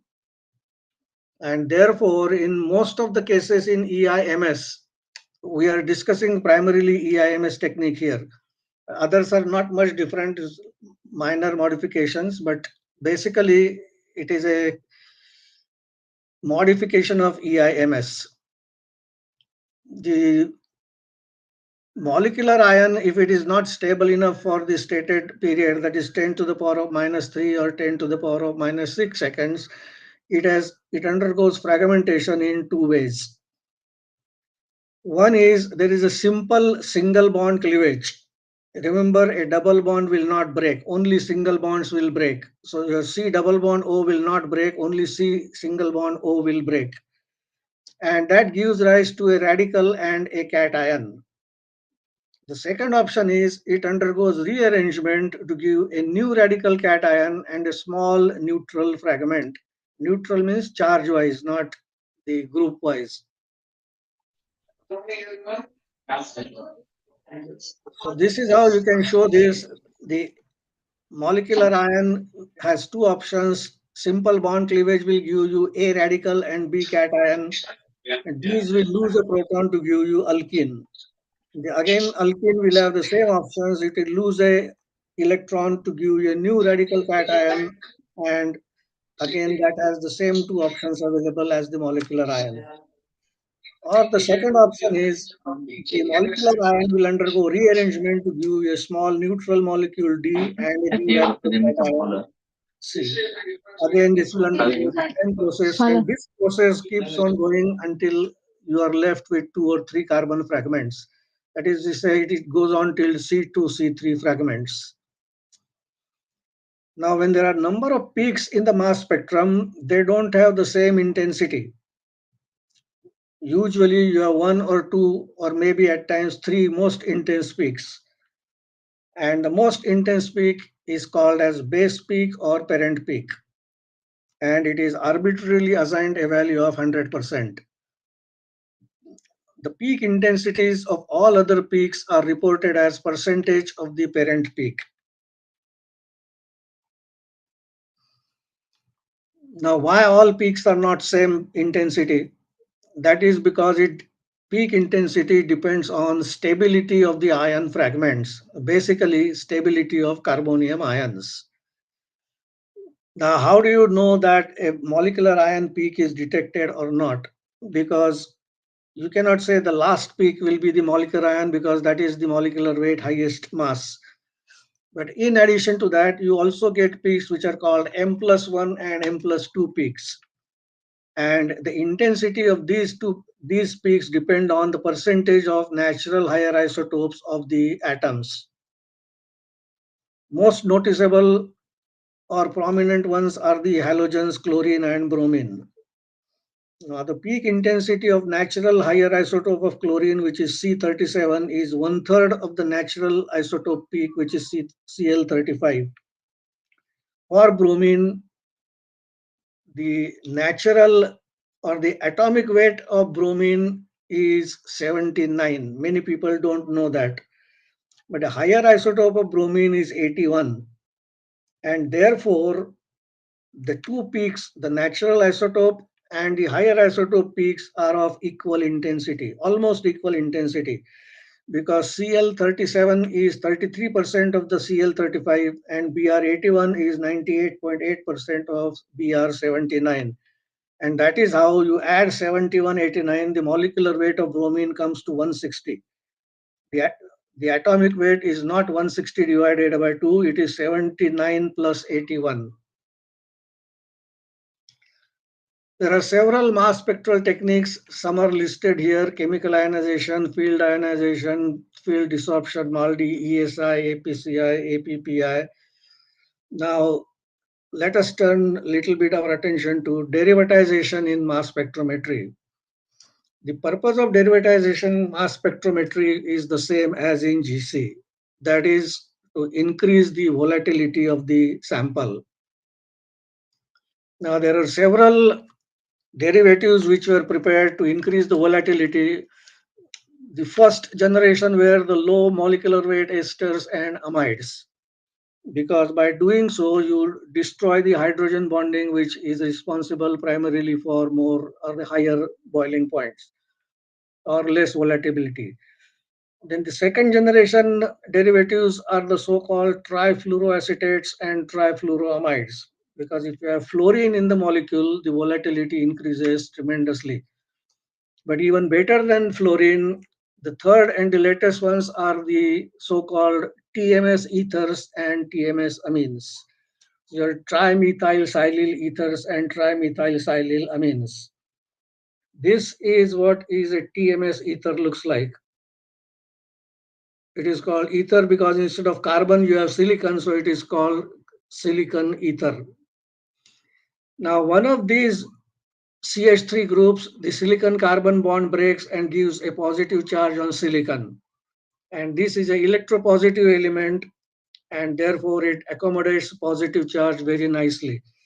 In addition, it is stabilized through resonance by the adjacent oxygen atom, giving you this resonance structure. And therefore, most of the time, TMS ethers are prepared because what you get very prominently is the M-15 peak. And that M-15 means you have lost a methyl group. So you back calculate what is the molecular weight of the TMS derivative. From that, you calculate what is the actual molecular weight of the compound. Now, in PMR or even CMR, the chemical shifts correlate with the functional hydrogens or the carbons. In mass spectrometry, it is the numbers which correspond with the atoms or groups. So the one corresponds to hydrogen. So if your molecular weight is say 161 and you are getting a strong peak at 160, it means that what we have lost is one atomic mass unit. So that one atomic mass unit corresponds to hydrogen. Usually it is lost as a radical. If there is a loss of 2 mass units, it is usually a hydrogen molecule. And usually 3 to 14, there is nothing, you don't lose CH2 as such. That very important one is 15. 15 corresponds to methyl group. 16 corresponds to NH2, or it can also correspond to a neutral methane molecule. 17 corresponds to OH or ammonia. 18 is water. 19 is fluorine. This is, of course, if fluorine is present in the structure, not otherwise. 20 is HF. 26 is neutral C2H2 acetylene. 27 is C2H3 plus. 28 is neutral C2H4, or it can also be carbon monoxide. Most of the time, carbonyl containing compounds will lose 28 in the form of CO, carbon monoxide. 29 is loss of ethyl group, or it can also be loss of aldehyde group. 30 can be C2H6 or NO, again provided nitroso group is present. A very important one is 31, because this is how you use mass spectrometry to identify what type of esters are present. If you lose 31, if you have an ester in the molecule, then it is the methyl ester. You construct the homologous series from this. Homologous series means you have to keep adding 14 to the original number. So the next number will be 45. So if from an ester you lose 45, it is the loss of ethoxy group. Similarly, you can construct the chain and you will get the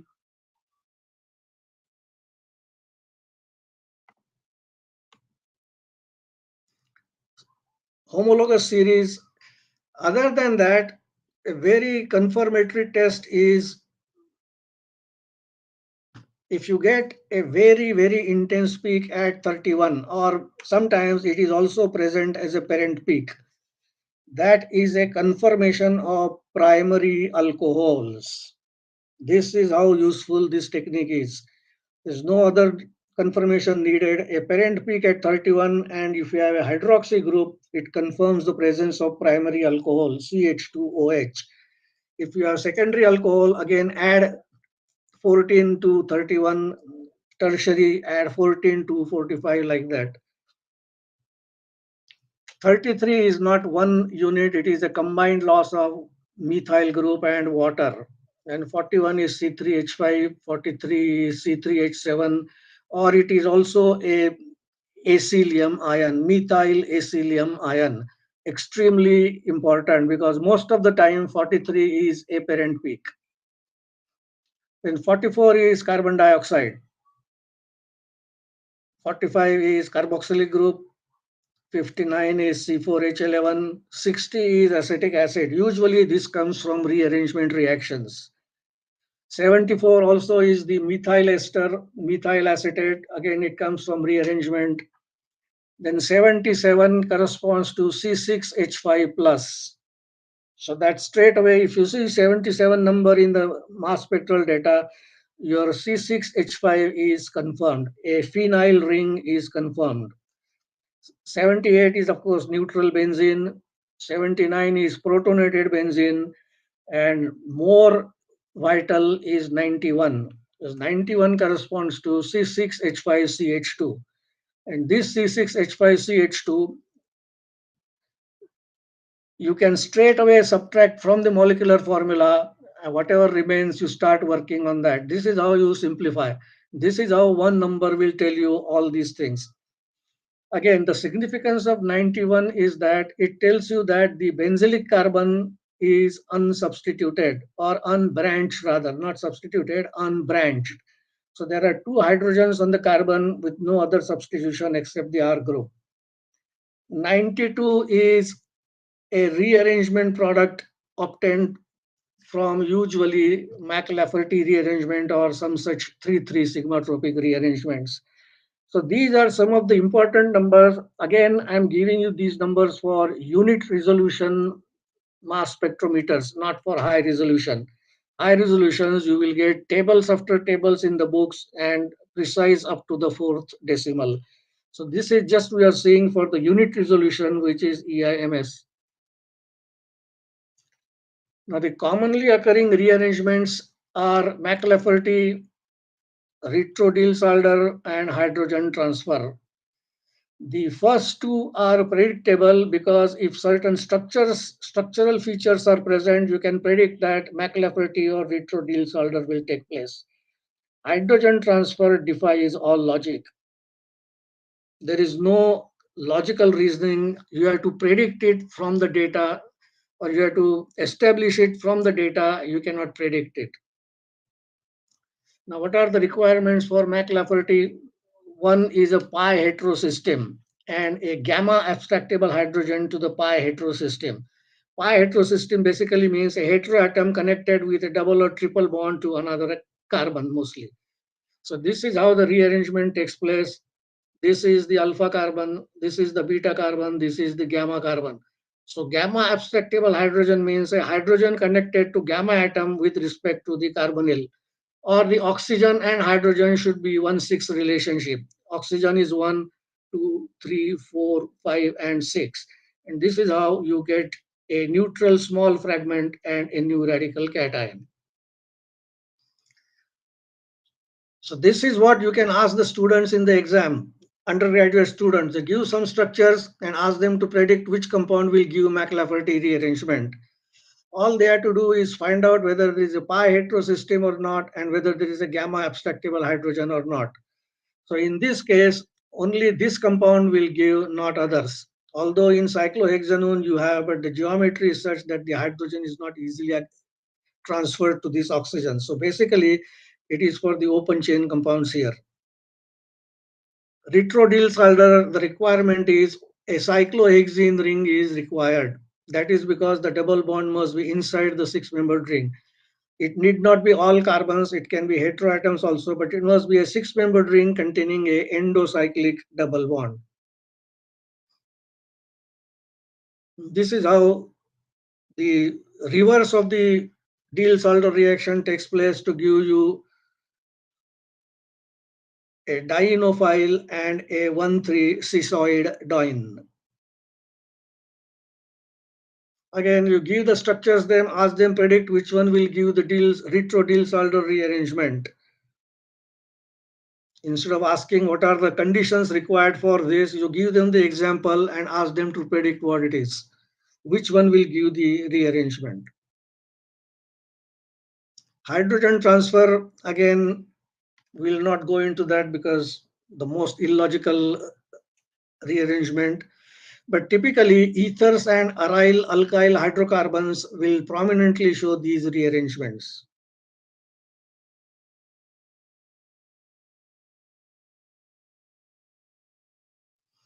Now let us see the interpretation of a mass spectrum. Again, unit resolution mass spectrum. Unit resolution means two consecutive peaks differing by 1 mass units are detected, not less than that. Let us take this example. 3-phenyl propionic acid or beta-phenyl propionic acid. First of all, find out what is the molecular formula if it is not given. And even if it is given, just check whether it is given correct or wrong. Then find out the molecular weight. From the molecular formula, you find out the molecular weight. The molecular weight for this is 150. And the data shows that you have mass over charge value of 150, then 104, 91, 77, 65, and 51. Now, what is 100%? That tells you it is the parent or the base peak. Most of the time, acyl carbonium ions or acylium ions and the benzylic carbonium ion, which gets converted or rearranged into tropylium ion, are the parent peaks. Most of the time, you may have 2, 3, 4, any number. It is not that there must be only one parent peak. Now, how do you interpret this data with respect to the proposed structure? 150 is the molecular weight. It means that is the molecular ion. So what you do is you look at the next number to the molecular ion, which is 104. So subtract 104 from 150. What is the difference? It is 46.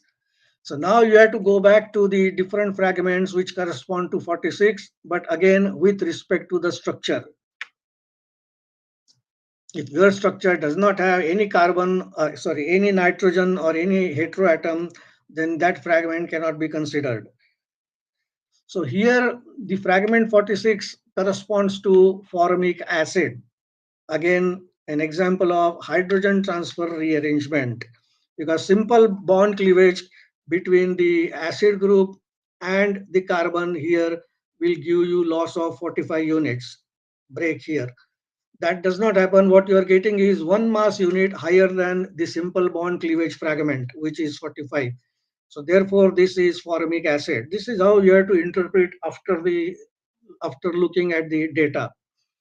Then go to the third number, 91. Subtract 91 from 104. The difference is 13.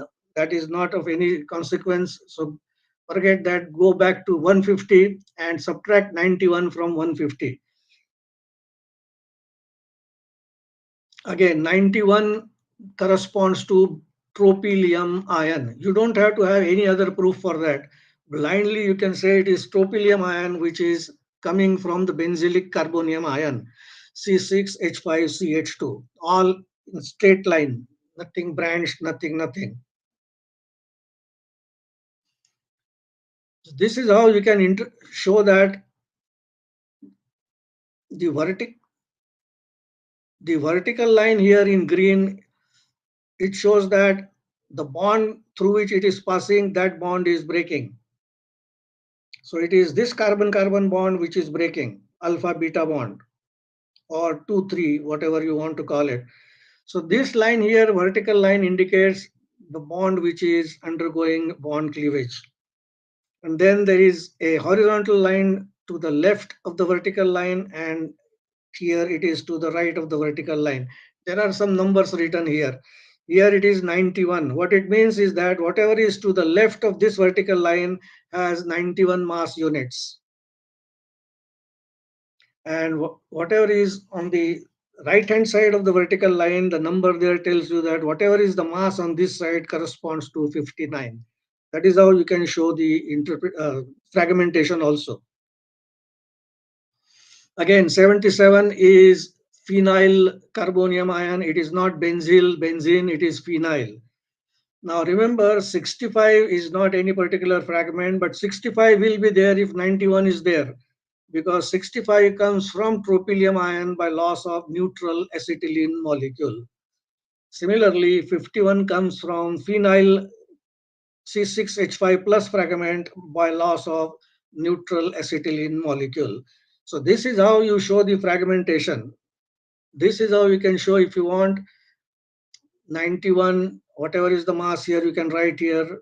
You can show here 77, whatever is the remaining, you can show there. Doesn't matter. These are different ways in which you can show the fragmentation, but this is how you basically interpret. Take another example.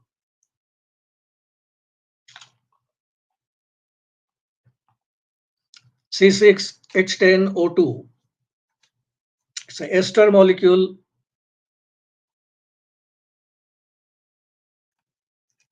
The molecular weight is 114.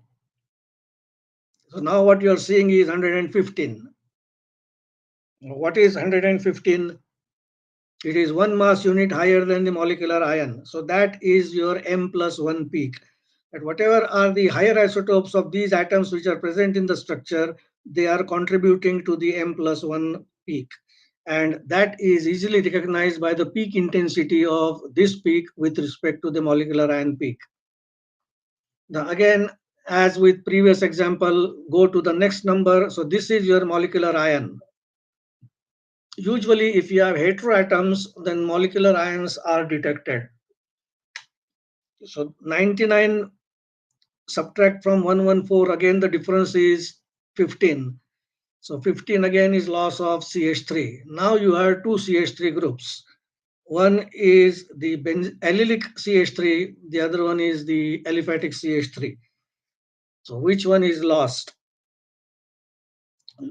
You can show loss of any one of these, but most likely the one which is leaving is the aliphatic CH3, because that will put a positive charge on this carbon, which is next to a electronegative oxygen, which will stabilize the positive charge through resonance.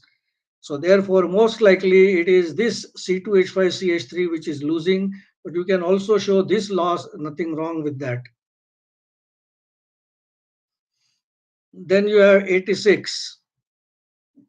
This is how you get the resonance stabilized ion.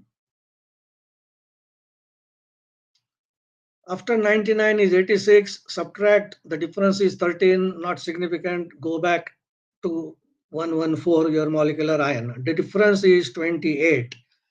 Now, number 28 with respect to structure corresponds to two things, either C2H4 or CO. Here it is most likely C2H4, because you will not lose just carbon monoxide from such a structure. You cannot clip this carbon oxygen bond or this carbon carbon bond. So it is usually the loss of C2H4 which accounts for 28. Again, example of hydrogen transfer rearrangement. This is usually how it takes place. This hydrogen will go to this oxygen, means this bond will form a bond with proton, this bond will break and form a carbon-carbon double bond. So this is how you will get this. This is how you get the acid. This acid will lose 17 in the form of OH, and that will then lose CO as 28. So this is your 69, coming from 86. 17 units are lost, so you get this. And then 41 comes from 69 by loss of 71. And 41, of course, you can find out what it is. It is this bond probably which is breaking. C3 fragment is 41. Let us take a last example, contains bromine. This is the structure. This is the molecular formula, molecular weight. typically for chlorine, bromine, you will get two numbers differing by 2 mass units. Usually the higher number one is taken first, then the lower number, smaller number.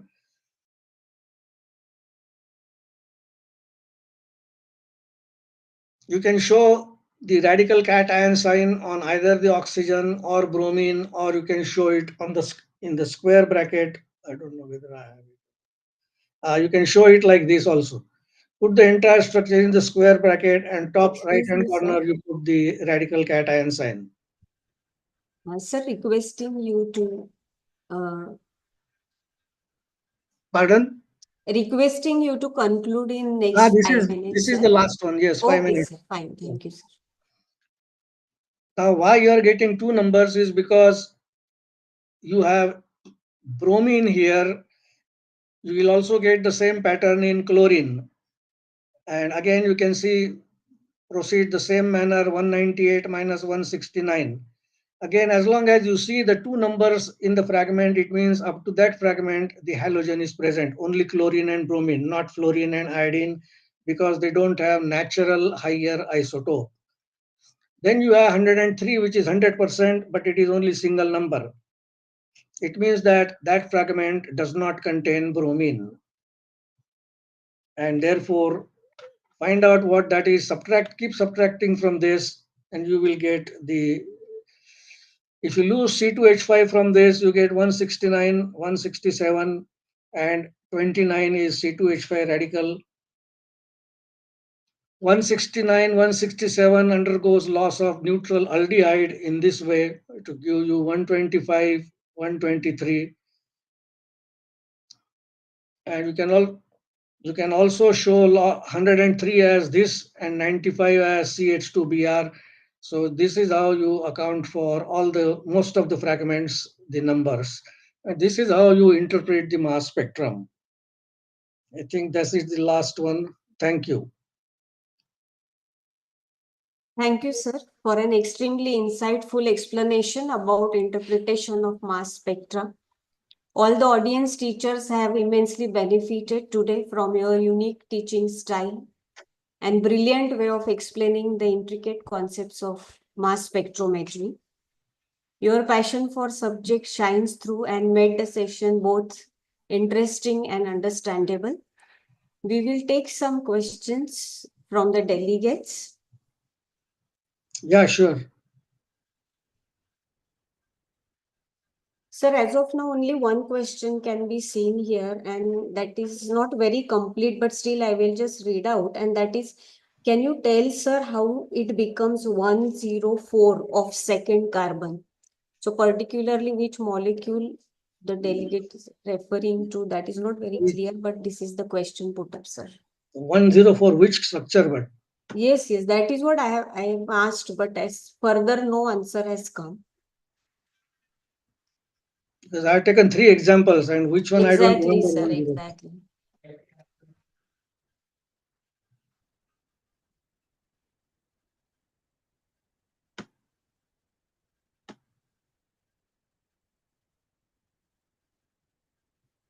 Sir, I suppose there are not many questions put up here.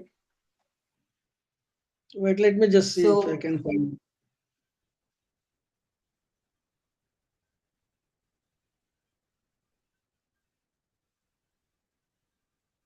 I think it is the first one, 104.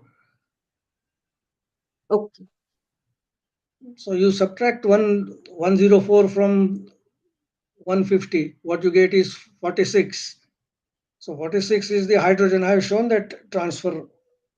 exactly. Same way the hydrogen is transferred. What is done here, same thing happens there also. Hydrogen goes to oxygen, and the carbon-oxygen bond breaks, becomes carbon-carbon double bond.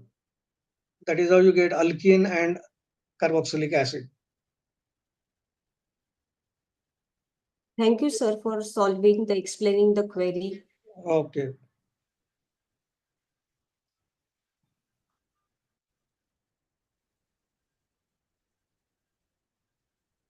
Thank you very much, sir, for that explanation. As a token of our respect and gratitude, we present you the certificate for being resource person for the event.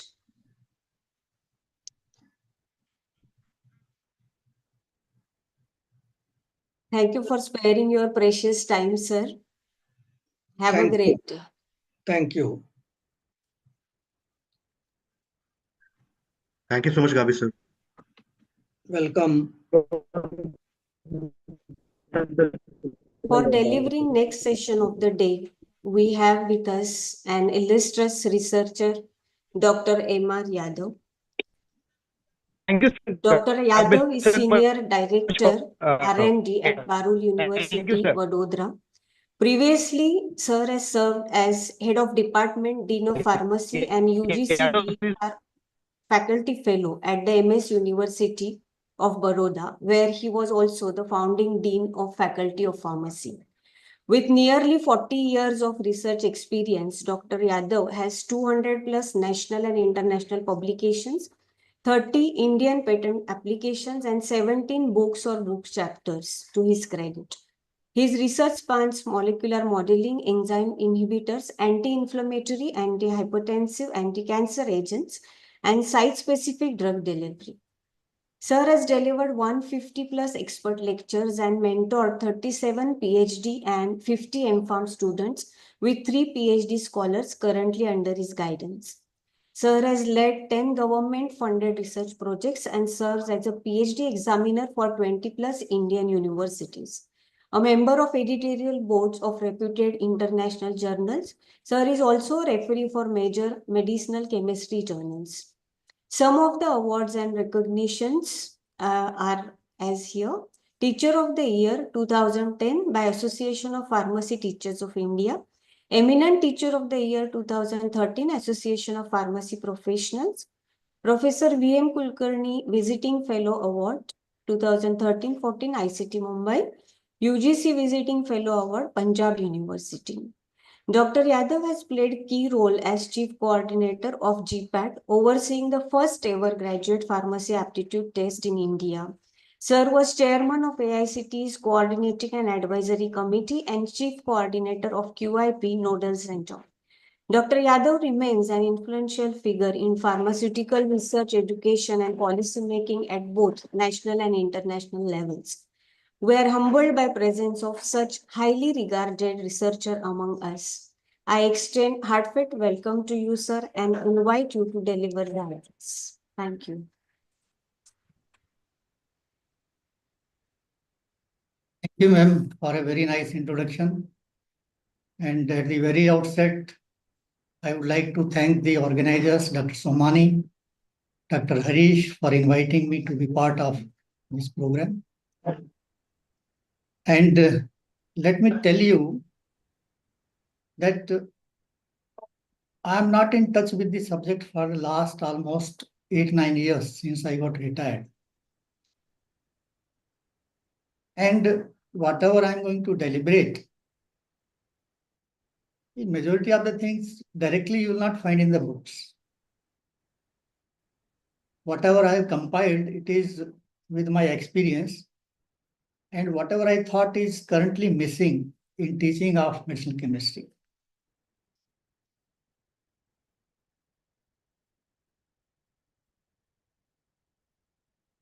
See,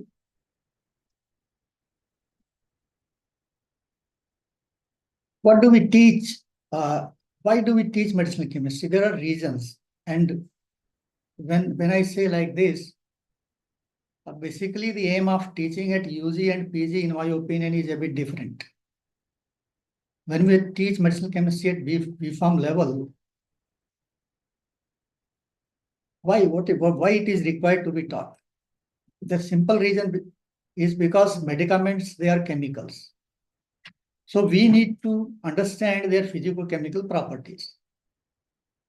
And physicochemical properties are their function of chemical structures. So in fact, there is no medicinal chemistry without organic chemistry. So very first thing I would like to emphasize is that organic chemistry is the basis of medicinal chemistry. Without organic chemistry, medicinal chemistry will not exist. And when you talk about teaching at MPharm level, it is slightly different, which I'm not going to touch. I will deliberate more on the teaching of the subject at BPharm level. Now, what do we teach currently in medicinal chemistry? See, normally I have seen as a medicinal chemist, we teach the classification of drugs. That could be on the basis of activity or on the basis of mechanism, or on the basis of chemical classification. That is based on the basis of the chemical structures. We teach the names and structure of the drugs. We simply pronounce the names and write a few structures. And we put synthesis of some of the selected drugs.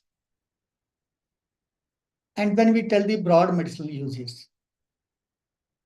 And partly, especially in medicinal chemistry 1, we teach the role of physicochemical properties of drugs and their behavior, like how the polarity affects the solubility, how the lipophilicity and hydrophilicity affects the biological action, chirality, isosterism and bioisosterism, and drug metabolism. But this particular part of role of physicochemical property, in my opinion, is not properly taught, especially when you teach individual classes of drugs.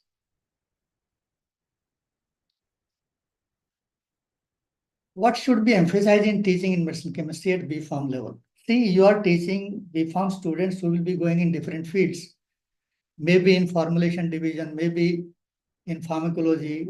Some of the people might be going in phytochemistry and pharmacognosy. And very selected, I've seen they go in actual medicinal chemistry research. So we have to teach medicinal chemistry in such a way so that all students get benefited. And for that, what is more important is acid-base chemistry of drugs, which in my opinion is almost totally neglected. Then solubility behavior in aqueous or non-aqueous medium, impact of chemical structure on physicochemical behavior and on drug action, nomenclature of important classes of chemical compounds, especially classes like steroids, prostaglandins, heterocyclic compounds, and fused ring systems. And then the importance of reaction mechanism in synthesis as well as in drug action. These are some of the aspects I have seen are currently almost missing in teaching in medicinal chemistry by the teachers. Coming to the very first aspect, acid-base chemistry in medicinal chemistry. See, we need to teach the acid-base concept, sorry, in context of the drugs. And that concept can be built when you teach the acid-base chemistry of the simple molecules. Like, if suppose I say pK of acetic acid is 4.6, now what does it mean? The student should understand.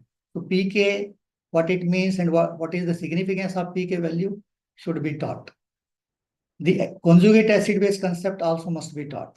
I have written here some of the example of simple molecules. And if I ask you, and let me tell you through this lecture, you also evaluate yourself as a teacher, where you stand.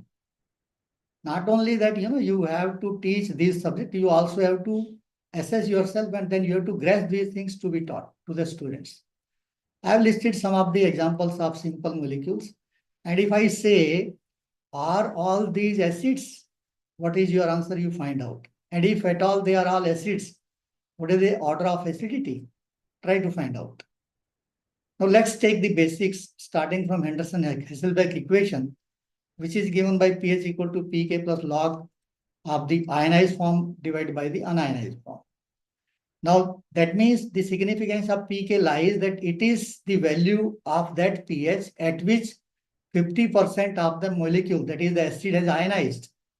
If I say that acetic acid has a pK of 4.6, that means at pH 4.6, 50% of acetic acid is in the unionized form and 50% has already ionized. So pK is a very good indicator of the acidity of any compound. Lower the pK value, higher the acidity. Higher the pK value, lower the acidity.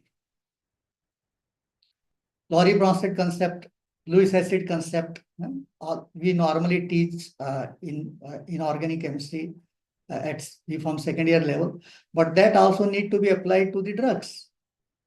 If we say majority of the drugs, they are either acids or bases, or maybe in the form of salt.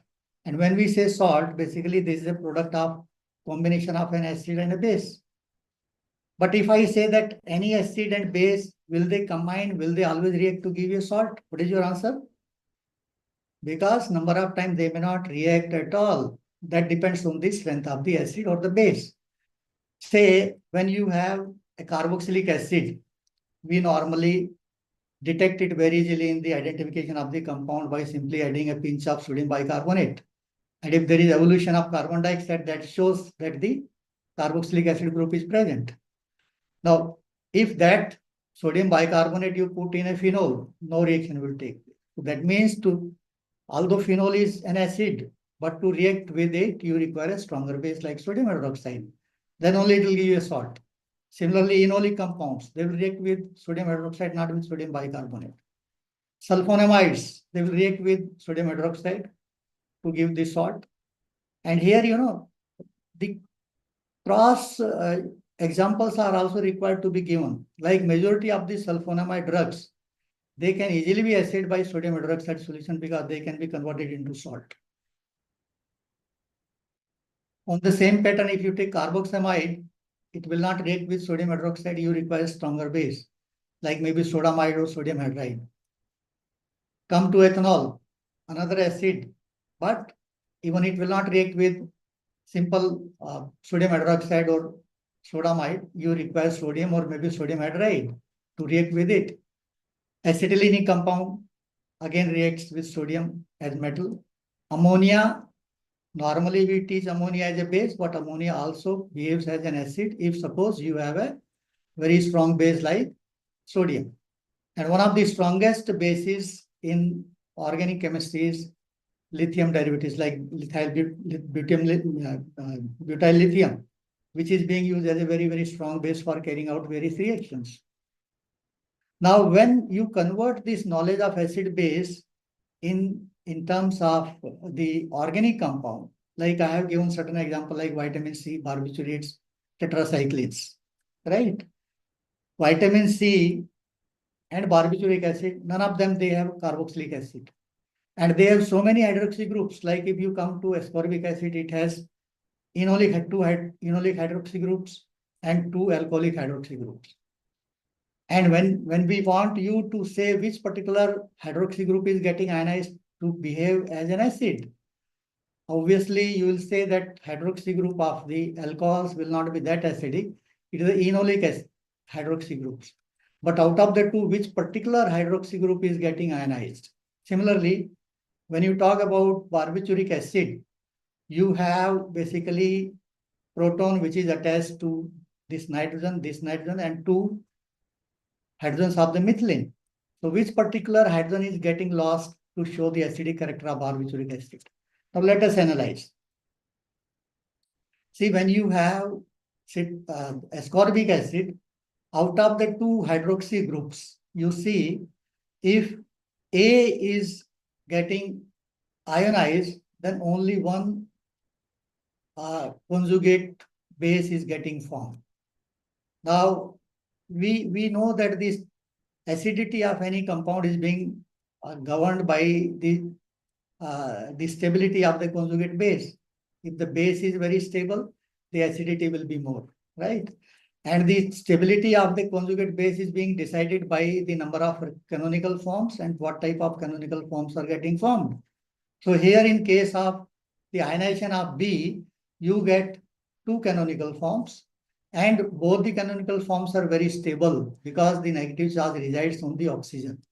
So you can very safely say that hydrogen which is of B is getting ionized to give the acidic character of ascorbic acid. That is the first hydrogen which is being lost as the ion.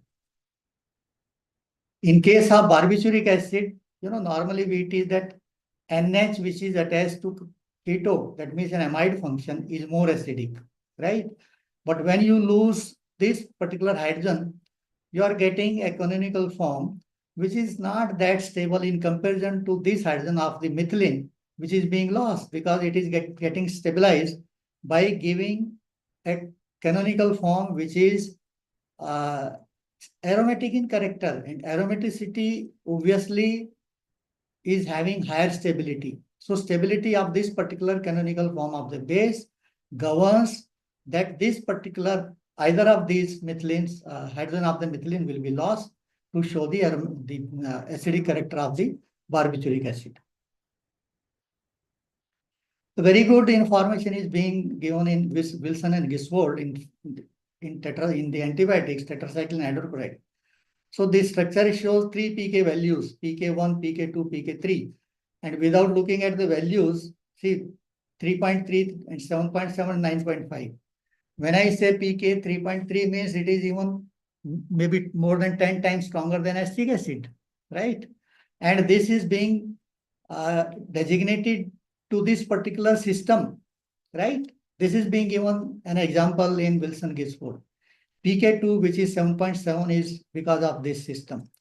pK3 is because of the protonation of the nitrogen. That is, a base which is getting protonated will be behaving like as an acid. So pK3 is the highest, that is basically the last one to leave.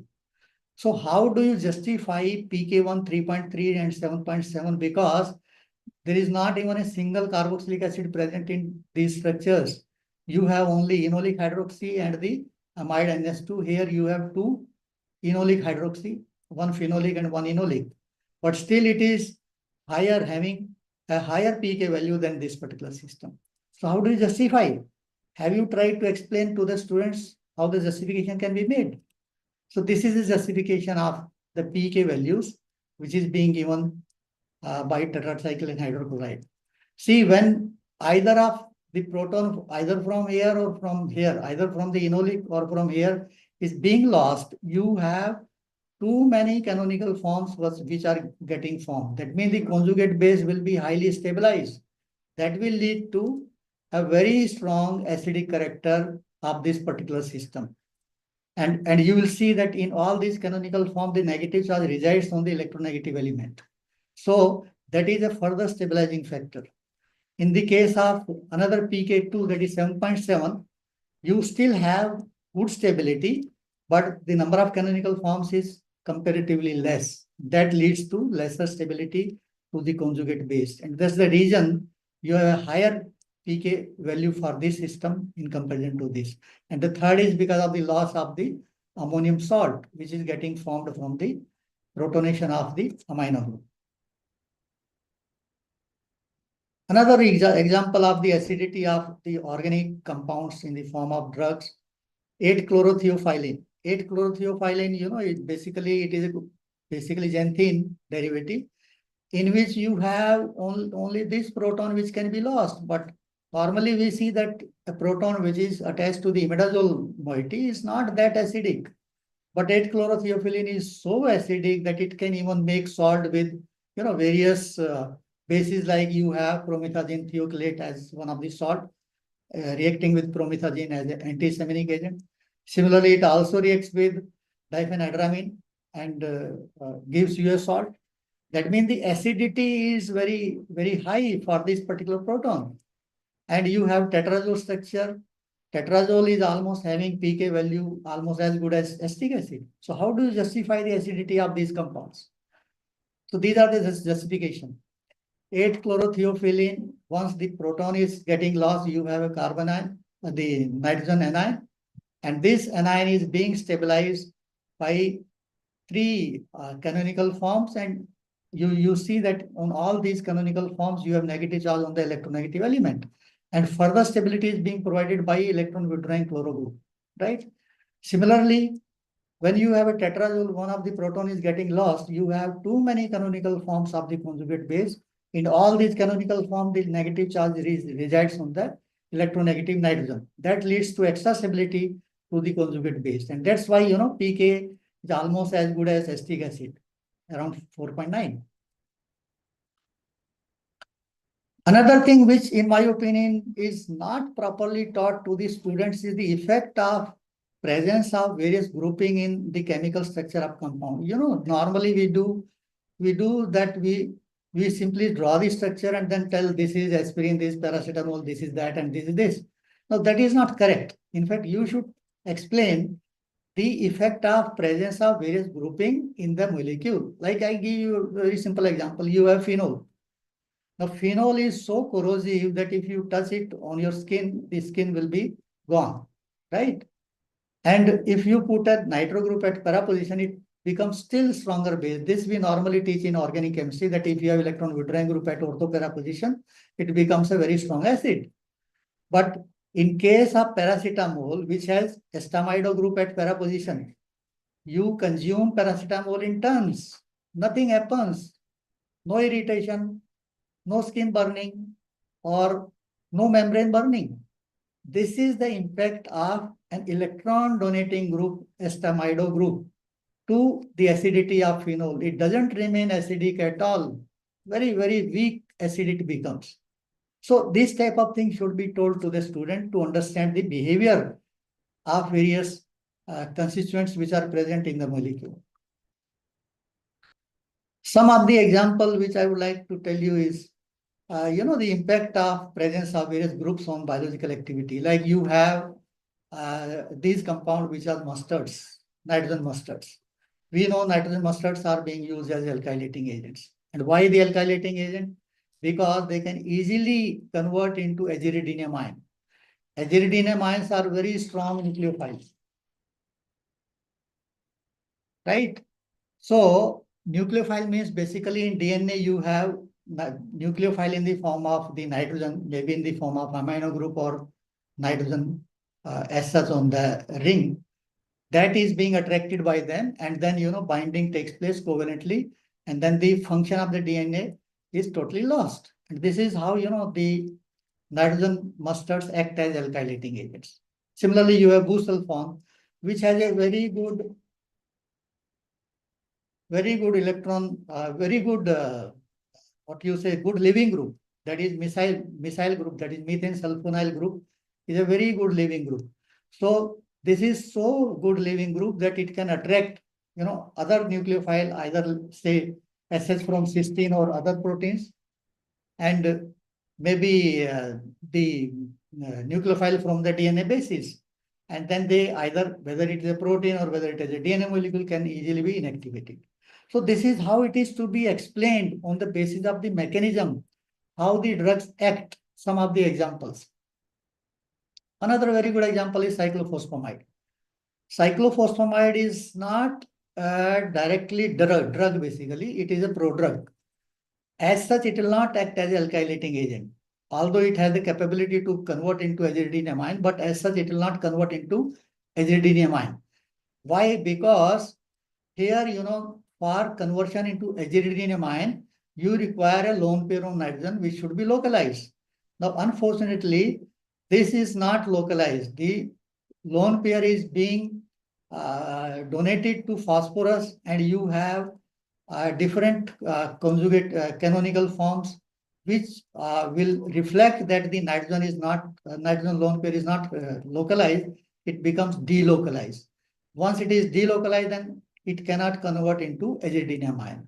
So for activation, what you need is that the P450 system in the liver destroys this ring system and converts into a free state where it can either give you a nitrogen mustard directly, which can convert into aziridiniamine, or even this itself can convert into aziridiniamine and can alkylate. So this is how the mechanistically also it is to be explained how the structure affects the activity of the molecule. This is how it is being explained through the resonance forms, how they can, act in stabilizing this particular phosphomide grouping, where now nitrogen lone pair will remain localized and it can convert into aziridiniamine and can ultimately give you the moiety which is acting as alkylating agent. Another aspect which I have seen is missing in our teaching in medicinal chemistry is solubility of various drugs. Solubility in context of hydrophilicity, hydrophobicity, and various presence of various chemical groupings. See, this type of aspect is very much needed, especially the knowledge of acid-base chemistry and the solubility, especially the formulation scientists in pharmaceutics. And if you teach this type of things properly, that really enhances the knowledge of the students in formulations. So when we talk about solubility of any drug, any compound, that is normally in terms of two compounds. One is salts and another is derivatives.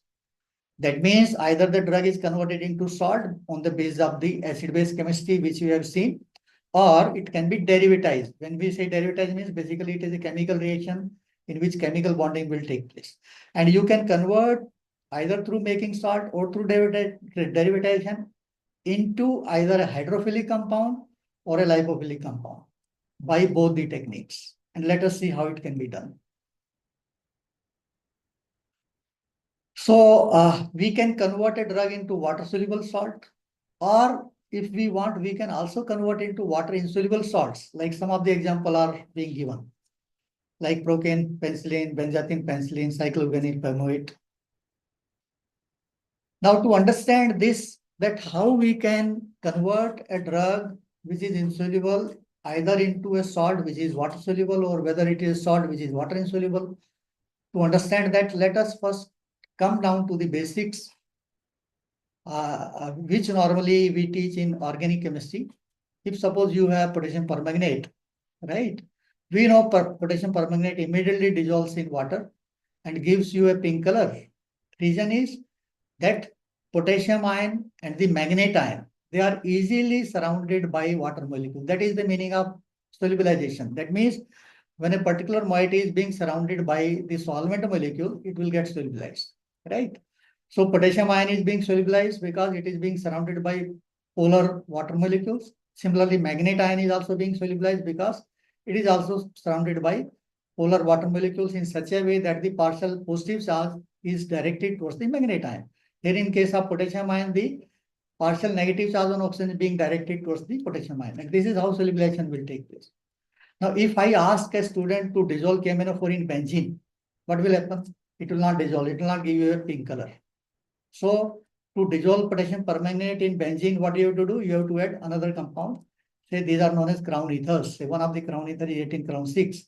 If you put 18 crown 6 in benzene and then put potassium permanganate, it will immediately give you a pink color. Why? Why is it so? Reason is that out of the two ions, potassium ion, which is a cation, and manganate ion, which is negative ion, potassium ion is easily surrounded by the 18 crown 6. And 18 crown 6 moiety as such is lipophilic. So lipophilic moiety is easily surrounded by the solvent which is lipophilic, right? Although manganate ion is not surrounded by the lipophilic solvent, but because potassium is being now surrounded by all lipophilic moieties, right? So it will go into the bulk of the solvent. And to maintain the electroneutrality, manganate ion has to move along with it. So ultimately, potassium permanganate will be, we call it solubilization of permanganate in the organic phase, like maybe in benzene or some other solvent. So that means the basic gist is that at least one of the ion must go into the bulk of the solvent. That means it must be surrounded by the solvent molecule. Other ion has to move along with it to get solubilized. Now, even we can replace crown ethers by another category of compound, that is quaternary ammonium compound. Now, you must understand, because I have seen majority of the teacher, leave aside the student, majority of the teacher, they don't have even the concept what is a quaternary ammonium and what is a simple ammonium compound. Quaternary ammonium compounds are those compounds in which nitrogen has 4 valency, and all these 4 valencies are being fulfilled by carbon groupings. If even one of the grouping is hydrogen, it will not be a quaternary compound, right? So we have quaternary ammonium compound, which can be used for solubilizing agent like potassium permanganate in benzene, because this quaternary ammonium compound, say in this case, quaternary ammonium compound is soluble in both phases, in water as well as in organic phase like benzene, because the ethyl group which is surrounding the nitrogen positive charge is hydrophobic, it is lipophilic. That means it can easily be surrounded by benzene or any other lipophilic solvent, right? Bromide ion will not be surrounded, but because we have already surrounded the molecule, maybe say in this case, I have given the example of dichloromethane. So ultimately, dichloromethane will surround the quaternary salt, and bromide has to move along with it, right? So only one of the ion is getting solubilized, and that leads to solubilization of whole of the salt, right? This is how, the solubilization takes place. So it is either one of the ion or both the ion, they must be solvated, or that means surrounded by the solvent molecule for solubilization purpose. And in organic chemistry, this is how we teach that if suppose you want to carry out a nucleophilic substitution reaction of alkyl halide with cyanide, and you carry out the reaction in, say in water, reaction will not take place, because in water cyanide ion is soluble, alkyl halide is not soluble. So unless both the component come together, reaction will not take place. If you solubilize it in benzene or any other organic solvent, cyanide ion will not be dissolved, it will not be solubilized, so reaction will not take place.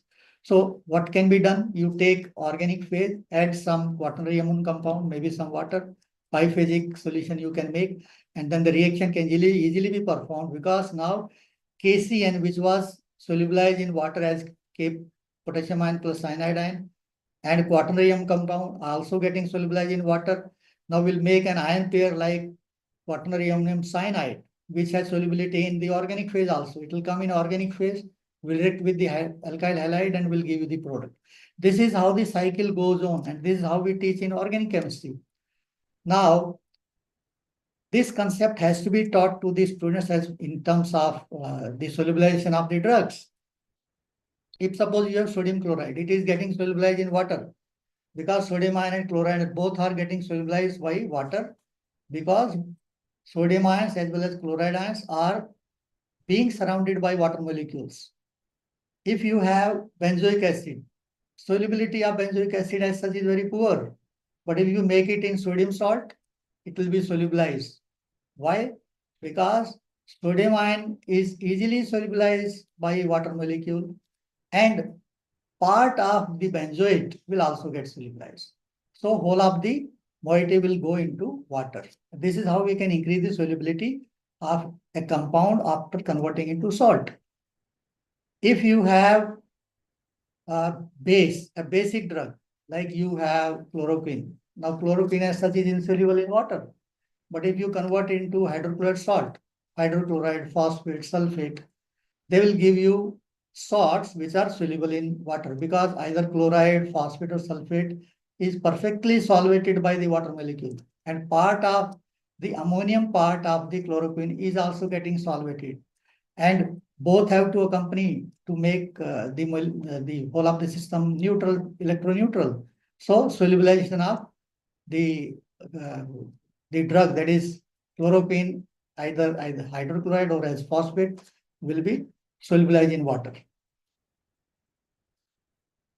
Now, this is another simple example I want to give. Suppose I ask some student to make sodium ethoxide. They will say that you add sodium hydroxide in ethanol and it will give you sodium ethoxide. Now, it will never give you sodium ethoxide, because water and ethanol, acidity of water is much more, right? So in fact, it is the reverse reaction which will take place. That means from the right-hand side to left-hand side, not from the left-hand side to right-hand side. On this pattern, if I ask some student that if suppose you have dexamethasone as the basic drug and you convert it into sodium salt, right, for solubilization, you cannot do it by sodium hydroxide.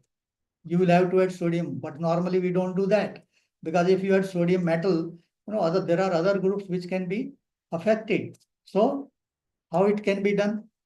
Making a drug more water soluble.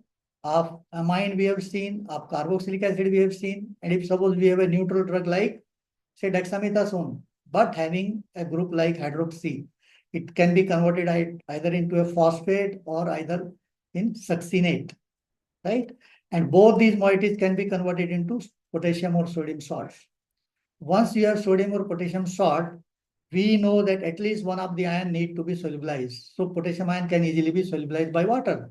So once the potassium ions are getting solubilized, that means whole of the dexamethasone as potassium salt will be soluble. Similarly, the dexamethasone as succinate will be solubilized because potassium or sodium, whatever the ion we are taking, will be solvated perfectly in the water solvent.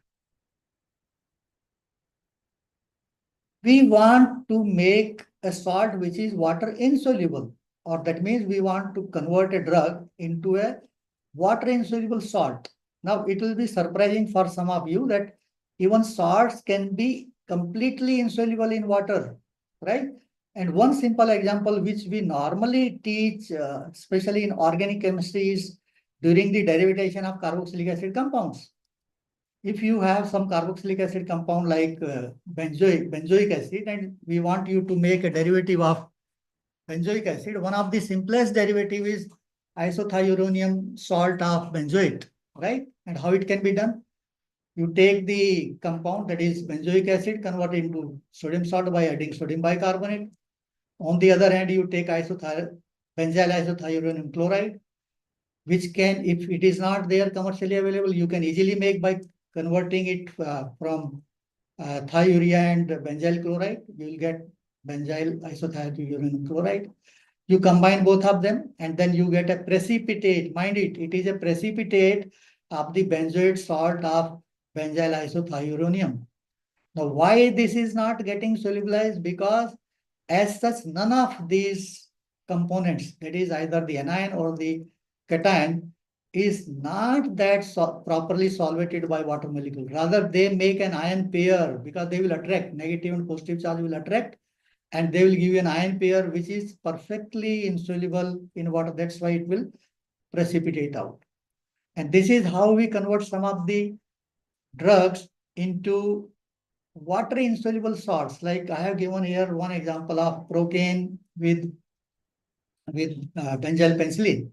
So benzyl penicillin reacts with procaine and will give you procaine penicillin, which is being used as a depot preparation.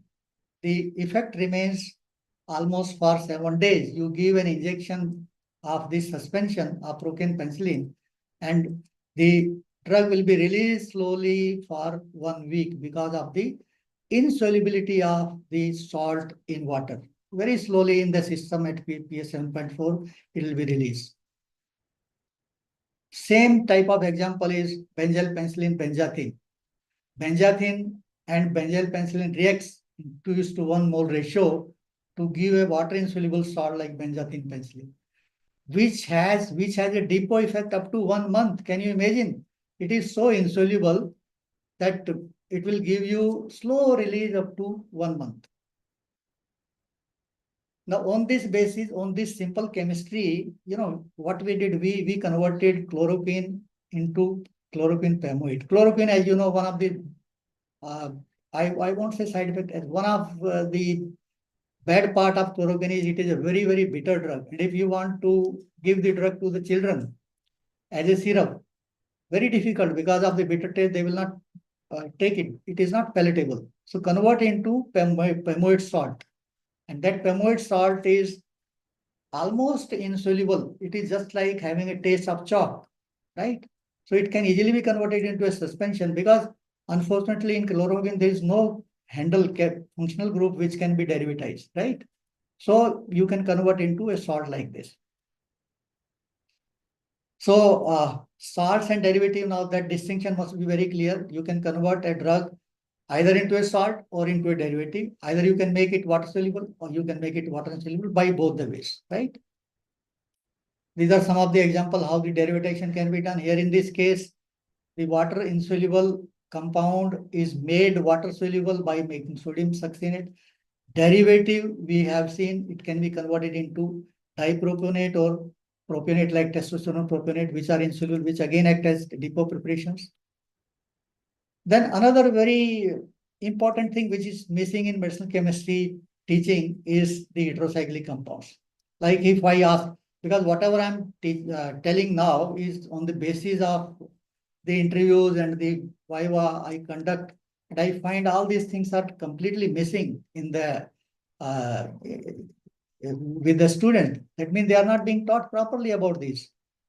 what is aromaticity, what is pi excess system, what is pi deficient system, then the reaction towards electrophile, nucleophile, how acidity and basicity is being reflected by various heterocyclic rings. All these things need to be taught. I have taken some of the examples. Now, we normally teach that these 5-membered heterocyclic ring system, they are aromatic. And we teach them that why they are aromatic because of the Huckel rule, and there are many reasons, right?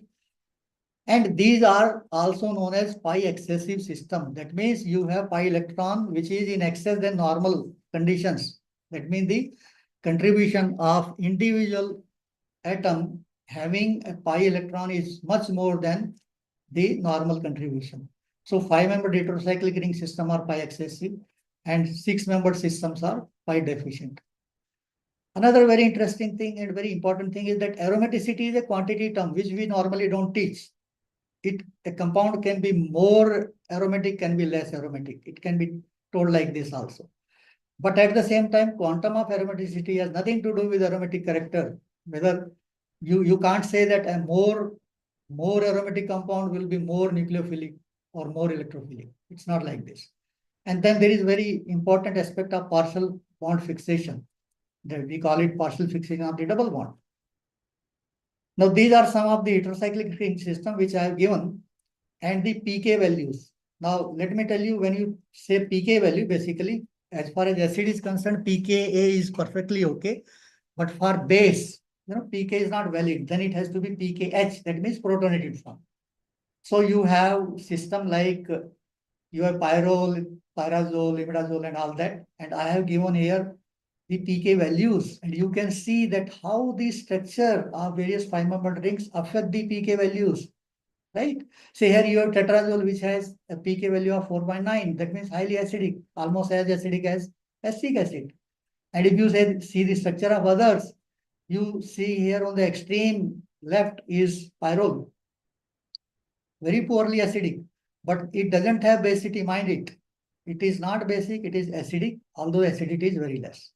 Similarly, when you talk about the nitrogen, which is basic, say in case of imidazole, pyrazole, oxazole, or thiazole, you have the pKh, that means the protonated form. And you see here, lower the value means basically lower the basicity. That means the nitrogen lone pair is not localized here.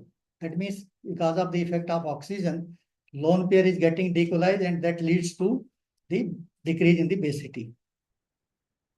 Some more example of pKh of say pyridine, then pyridazine, pyrazine, and others. So that type of thing I find is totally missing in our teaching at B Pharm level.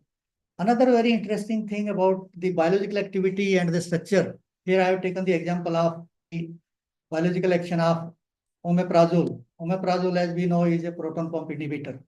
But how this acts, actually, the reactivity or the biological activity of omeprazole starts with the localized nitrogen lone pair. It attacks the carbon of the imidazole moiety, benzimidazole, and then the whole sequence starts, and ultimately it gives you covalently bound enzyme. That is, the proton pump is getting inhibited by a covalent binding. And this is how the whole sequence takes place. And this needs to be explained to the students.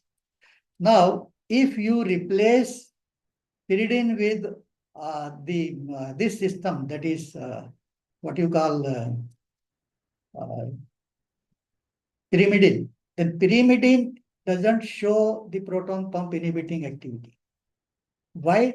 Because pyrimidine nitrogen is not that much localized. It gets delocalized because of the presence of nitrogen, right? And due to that, the attack of this lone pair of nitrogen on the carbon doesn't take place and doesn't act as a proton pump inhibitor. This is another very good example of partial bond fixation. How partial bond fixation affects the activity. We know that aromatic compound like benzene and other polycyclic aromatic compound, they are highly carcinogenic.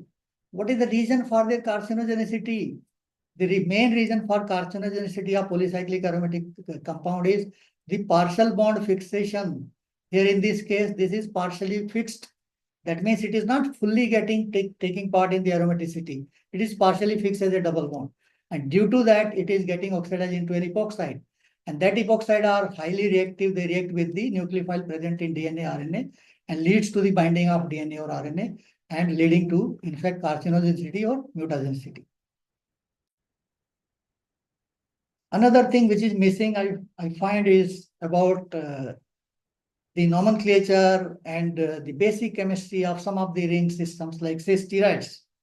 Here you have a steroid basic skeleton which has 6 chiral center, and if you see the total number of stereoisomer could be 64, but the number of existing isomer is much less. Why? Because naturally some of the bonds are getting fixed, like here at position number 10 it is fixed, position number 8, 9, 10 and position number 13 they are getting fixed. So you have only 2 carbons which can have isomers. That's why the total number of isomers could be less. If I ask you to name these 2 compounds, this is one is diagenin, another is basically missing here fluorine, dexamethasone. How do you name? Can you name them as per the IUPAC nomenclature? There is a system of naming of the compound as per IUPAC, but we don't teach, and that's why this particular thing will be missing. This is an example how synthetic synthesis of the molecule should be taught. This is one good example of synthesis of acetidine and how it can be explained. You know, unfortunately, what we are doing, we simply write starting material A with B and gives you C and D and all that, and we don't explain how the reaction is taking place. Now, this is a typical example how the reaction takes place, how the mechanism takes place, how it can be explained. It's a multi-step reaction. So, very nice example of the involvement of mechanisms, how they can be explained to the students.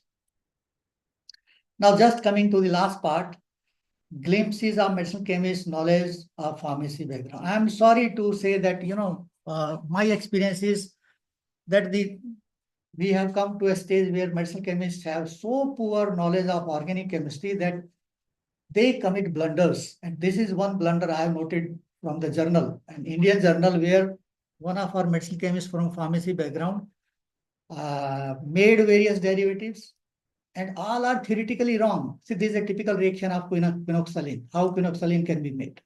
But this fellow, what he did, he took 1,3-diamine, benzene diamine, that is phenylene diamine, reacted with 1,2-diketo compound and got this compound. And this is reported, which is theoretically impossible.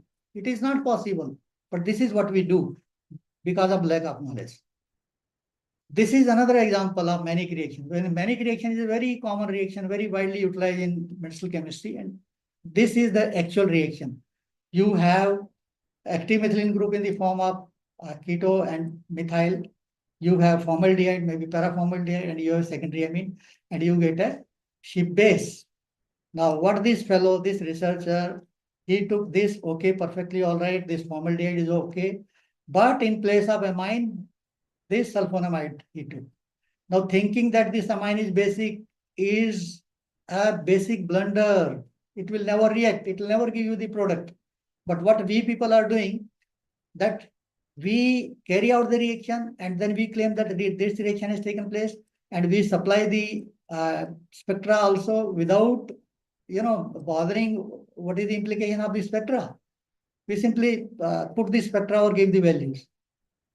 So this is, in brief, I just wanted to make you aware that we are very badly lacking as far as the medicinal chemistry teaching is concerned, because our basic aim of teaching medicinal chemistry to the B.Pharm students is not only to the medicinal chemistry, because some of very few only will go into the medicinal chemistry field. Majority of them, they are going into maybe in pharmacology or in pharmaceutics, where the contribution of medicinal chemistry remains very, very poor.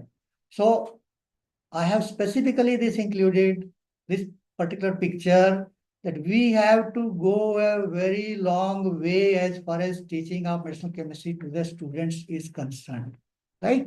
So there is a lesson from this talk that we need to improve a lot, and unless we include all that type of things which are required at B.Pharm level, I think our main aim of teaching of medicinal chemistry will not be fulfilled. Thank you very much. Thank you very much, sir. We are extremely thankful for the in-depth concepts of chemistry fundamentals explained by you. These are only the building blocks for advanced learning and research endeavors. In a very poised and commanding manner, you have taken up brilliant examples and simplified the complex looking concepts. Explanation about pKa values of drugs deserves a special mention. We actually did not want the lecture to end, but due to time constraint, we have to conclude it. With the hope of listening to you once again in future, we conclude the session. As such, no queries are seen in the chat box from delegates. So as a token of our respect and gratitude, we present you with a certificate for being resource person for the event.